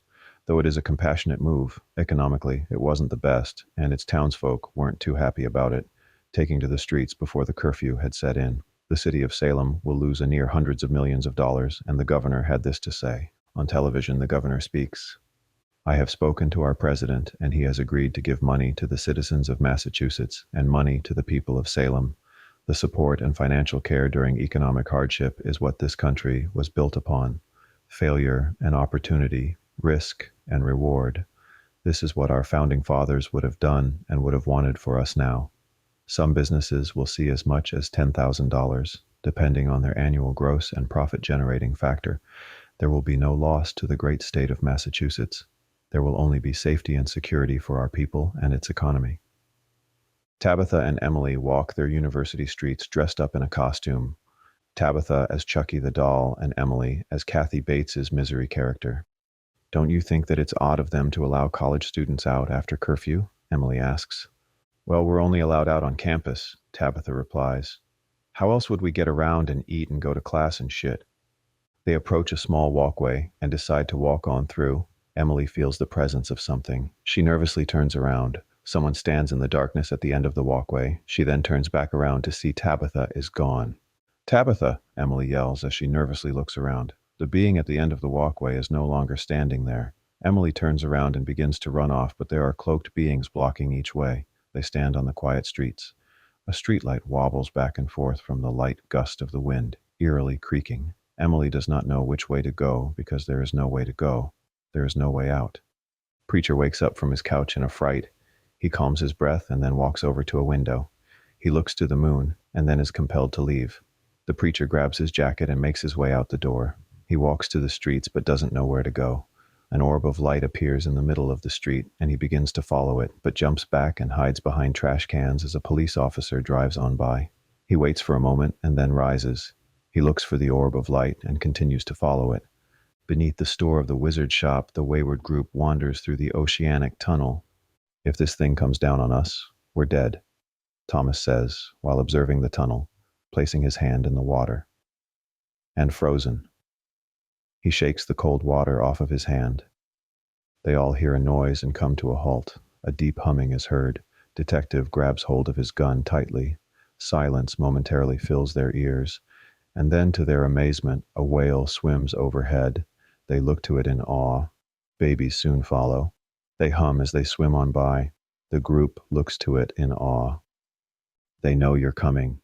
Tituba appears as a ghostly apparition, and through her runs a minotaur. Thick black stitching runs down to his collarbones from the bullhead stitched onto him. Bang! The detective fires several shots and hits the beast several times, but the creature does not stop, and it pounces upon Thomas. It thrashes him on the ground. Claudia reaches out to pull it off of him, but in doing so, she becomes one with the beast. She dissolves into the monster. The beast stops. Thomas locks eyes with it. Calmness fills the human eyes of the beast. It rises and slowly begins to walk off. Claudia then appears behind Thomas and the detective. They feel her presence and they look back to her in awe. I guess I found it, Claudia says. Thomas runs over to her and hugs her tight. What the fuck was that thing? The detective asks while checking his clip. The two lovebirds look into one another's eyes. One bullet left, the detective says. Claudia and Thomas look to him with slight nerves. Why didn't you get another clip or more bullets? The detective replies, we didn't really have time, and I figured we have magic on our side. Who needs bullets? The preacher continues to walk the cobblestone streets and follows the orb of light. He walks between alleyways and makes his way to the moonlit waters. He sees a small rowboat docked upon the shores. The orb of light ventures to it and makes his way into the boat. James sits on his couch and stares to his phone, laying on the coffee table, as it replays the whole conversation that him and his brother-in-law, the governor, had said. James thinks deeply as to whether he should shine the light of truth upon this matter or remain silent, though he knows swallowing his silence is the slowest taste of poison. The cemetery by the sea begins to shake. Skeletal hands rise from the ground and begin to reconstruct human life around them. Circulating blood, veins, tendons, ligaments, muscle, skin, and then pigmentation of all of the bones rising from the graves. It's happening, Tituba says while gazing off in a trance. The world of the dead is now converging with this one. If another gateway opens, it won't matter if we stop it, the wizard chimes in. Their young followers watch on with nervous eyes. The living dead creatures begin to walk the streets. A police car pulls up and looks to them, shining their light and voicing into the speakers. Halloween is canceled. Go home, or you will be written a summons. His door is ripped open by a malicious man, and he's dragged out into the street. A group of the masked witches stand in the middle of the secluded island beach surrounding Emily and Tabitha, who are tied to a stake and gagged. They look to one another with tears in their eyes, fearing their impending death. One of the masked beings drop a torch, and the ground ignites, making a circle of fire. Thomas, Claudia, and the detective exit from the brush and peer to the unnerving sacrificial area. A blood moon sits over the cloaked cult, and the hue from the flames create a hazy wave of heat blurring out the stars in the sky. Thomas looks back to his friends with raised eyebrows, clueless as to what to do. They're there, Tituba says, as she uses Claudia's sensory perception for her own personal camera. The wizard then nods.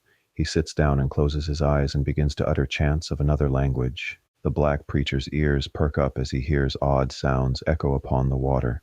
He begins to row closer and closer to the shore, and looks to see smoke and faint light in the distance between the heavy brush. The moonlight lights up the old wooden sign of Misery Island, and beneath it a newer sign reading, "No vessels any further due to shipwreckage." The masked beings join hands and begin to circle the ring of fire, while eerily chanting a Latin prayer.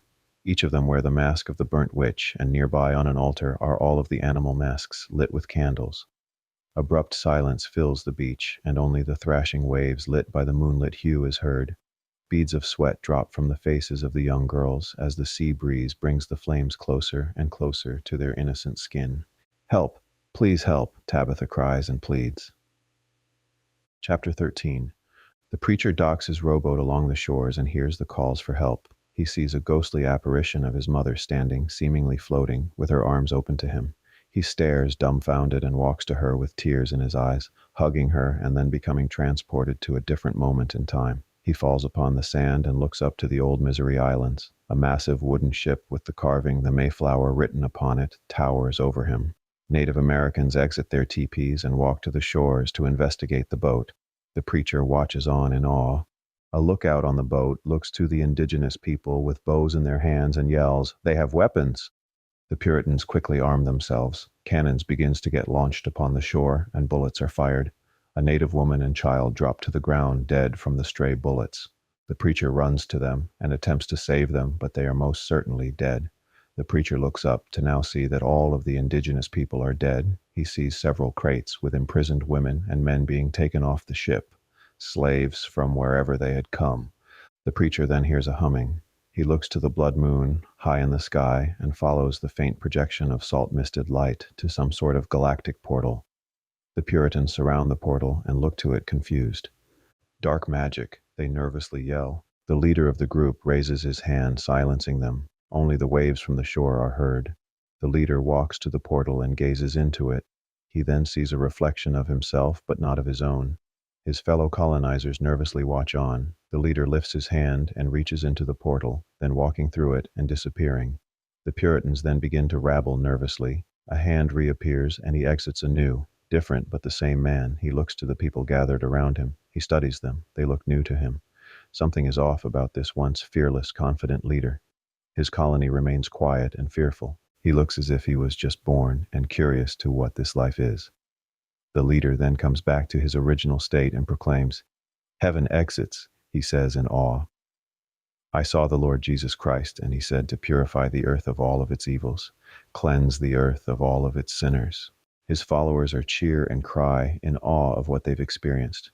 Some of the militant men then go grab torches and begin burning the lives of the innocent and imprisoned women and men being kept in wooden cages. They begin to cheer. The preacher watches on, sickened by his trip to history.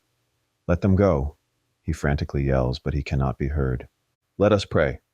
The leader of the Puritans says while the screams of the burning accused grow louder. The preacher runs into the flames and attempts to help them, but is transported to another moment in time. He looks to a large casino being constructed on the same island. A tunnel wheels out lumber with its workers. It's sometime in the late 1800s. Time continues to travel around the preacher as he's now inside the newly built building. In a dreary concrete room, the preacher looks around to see people and descendants of the Puritan lineage with similar faces about to sacrifice young girls. "What are you?" he cries out. The imprisoned girl screams and cries out, "They're not who you think they are. They're not who they say they are. The portals are not portals. They are ships, and they are scattered everywhere throughout the world. They're preserving the planet by killing fertile young women like myself. They are not of our kind. They are from a different realm and seek colonization in this realm." The preacher stares on with large eyes. "How do you know this?" "Because I was one of them," she somberly says. "I'm sorry." The leader of the cultish group raises a dagger to her. "No!" preacher yells. The room stops, and they all turn to him and stares. Nervousness fills him as he gazes into the masks of the animals while they all eerily peer to him. They begin to walk to him and place their hands out. Their hands all glow red light at the fingertips. A wave of hands surrounds him and come closer and then cover him. All of a sudden, the preacher is back on the sandy shores in present day. Preacher breathes heavily and fearfully looks around in shock. A light exits from his body, and it is the wizard looking to him. The preacher stares to him in awe. "Dad?" The wizard speaks. "This is not what we had thought. This is something else. You must leave." The ground shakes and thump is heard. The wizard vanishes. "Dad!" The preacher nervously looks around. The wizard snaps back to reality. Tituba nervously looks on. "What happened?" she anxiously asks. "It is not us that is using them. It is them that are using us," the wizard says. "They are here. They are here to colonize this planet because theirs is dying. They're fighting back and creating new worlds out of the fictitious ones that we created." "Where is my daughter?" the detective firmly says. The group turns to the detective. "You're all under arrest." The detective stands with his gun aimed. "Let the girls go." The cult continues to creepily remain silent. Thomas and Claudia hide with one and other in the distance. Claudia takes a deep breath and closes her eyes. She attempts to get into the minds of the cult members on the beach, but fails. Tituba runs through the tunnel of water to the island. Her young followers run behind her as well. One of the masked beings take their mask off. It is the nun, Sister Marie. "You are not a part of this, nor do we wish to harm you as of yet." "Sister Marie, why?" The preacher appears. The nun replies, "The reasoning holds a far greater purpose than one can ever know. Your race is soon coming to be extinct, and overpopulation will soon ruin you." "You can't hurt them," preacher pleads. "Police are on their way to the island," the detective says. The nun looks to O. "Detective, we cannot be stopped. We are simply control over the universal order. There, too, some things that we do not even yet understand with all of our technology." The nun puts her mask back on and turns back to the burning girls. Whack! The Minotaur beast tackles her to the ground. The group looks to them wrestling on the ground. Thomas appears behind the girls and leaps through the flames. He then unties Tabitha and Emily while there's heavy commotion. Thomas tries and tries to untie the heavy knot, but has no luck. The preacher appears behind him, his forehead beaded with sweat. He has a sharp shell in hand. He helps Thomas cut the rope. The nun raises her hand, and it glows red, sucking the energy from the man-beast and depleting it of life. It drops to the ground. Claudia feels the life being depleted, for it is her that is in control of the beast. Thomas catches her as she falls to the ground, depleted of energy. The nun rises to her feet. The group turns back to the flames to see that the girls are gone. They gasp. A cloaked figure appears out of the shadows. The cult kneels in sync to the one that is hooded like the Reaper. He steps upon a rock and begins to speak to the followers. "Upon arriving to this land, our ancestors and those before them felt that Earth was our new home, a gateway to life. They knew the richness of eternal life and how essential this world was to colonize. As we walk through the valley of death and create a bridge over the tainted blood spilt, we separate good and evil. We purify the human race by exterminating it. The Techmen species are the evolutionary force that has superseded mankind in other realms. And now we will too take over this very realm, for it is my duty to keep our species alive. The masked being removes his long, draping hood. Dr. Mystic reveals himself, and he's very much alive. He looks around to his followers. "We have to go," Thomas says to the detective. The detective ignores them and stares to Mystic and his followers. "Master, our sacrifices have been stolen," a hooded voice says. "No worries, our arrival is here," Mystic says. A great gust of wind comes from the sky. It carries a whirlwind of sand, and a portal appears. This portal is not portal, but simply an alien ship. "You must leave. They're not human." Tituba and her followers appear to warn Thomas, Claudia, and the preacher.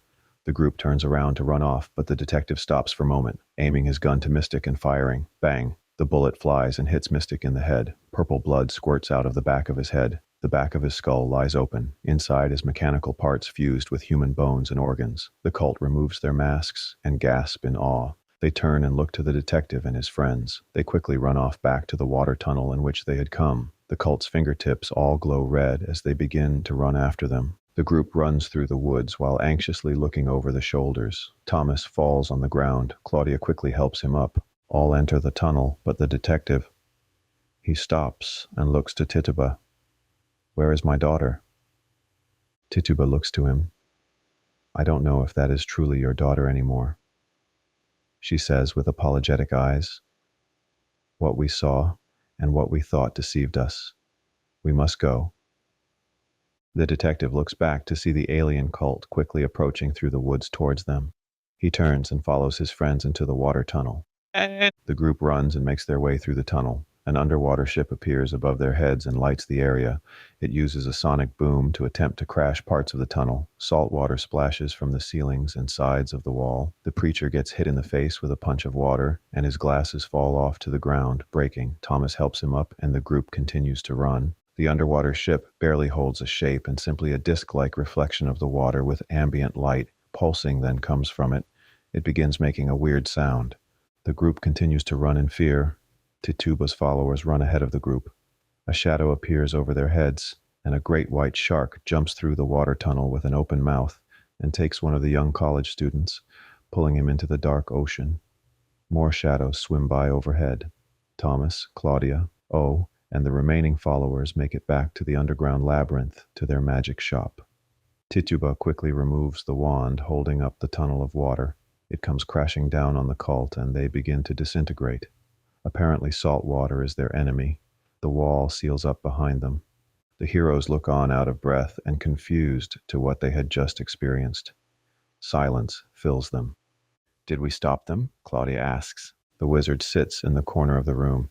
"It's only just begun." The preacher looks to his father and slowly approaches him. The wizard raises his hand and touches his face. A smile fills him.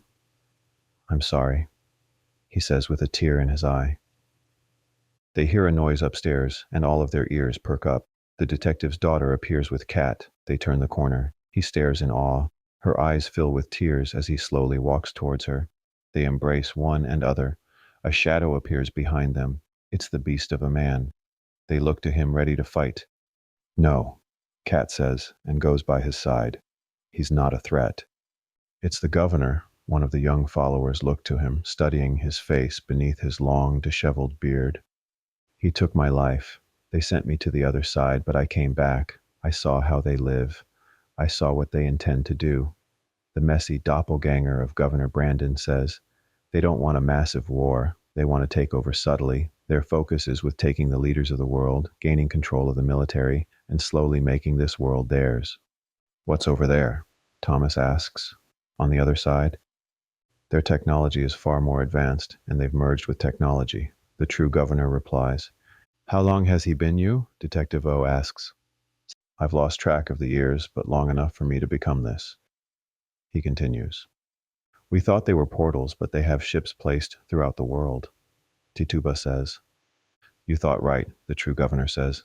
"They're intertwining all of the multiverses together and making one large travelable world, similar to our different countries and continents except through time and space." "How do you know all of this?" the preacher asks. "In their world, there are the insubordinates that do not agree with their imperialistic mindset. In their world, there is a society just like ours, with followers and with rebels. The governor continues, I've had the opportunity to meet the rebels, and they've told me as much as I could comprehend. Claudia says, so, if I am from a different universe, and I've traveled to this universe to help warn you of what's to come, there has to even more of us. It's a matter of getting them together, somehow finding them, the real governor says. The problem is getting in and getting out safely. I had help. They gave me some sort of pill that would keep me molecularly bound together while traveling through world to world. What if we get more of the pills? Thomas adds. Then we can go to the portals that they opened and find people like us. I don't know how easy that will be, the governor says. The group stands dumbfounded in the lair of the magic shop. They attempt to figure out what to do, but rest seems to be the only option as of now. An abrupt explosion shakes the grounds. They all walk upstairs to look outside, and they see people storming the streets with guns and makeshift weapons. The sun is now just beginning to rise. They see people dressed in way different clothes and are obviously from a different moment in time. These people are from the 1600s. Things are really starting to not make sense anymore. Thomas nervously looks on. It turns out that James chose the right decision and exploited the conversation to the rebel journalist Eddie Light. News travels fast via social media, and the world begins turning itself upside down as a civil war again begins. Though some are completely skeptical in regards to all of this reality-shattering news. Many have already taken cameras to the Pharmatech building and broke into the underground area. They have filmed the live feed of the tunnels and have even filmed themselves disappearing into the portal to the other realm. The people are now beginning to see that reality isn't what it appears to be, nor is it otherwise.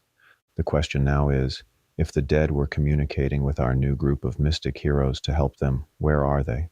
Or could be some sort of intuitive sense spoken through the energy of those we have lost and love? Could the presence and acceptance of suffering be the key to life itself and to beyond it? Misery Island lights up in the distance, and a masked being exits the portal-like ship.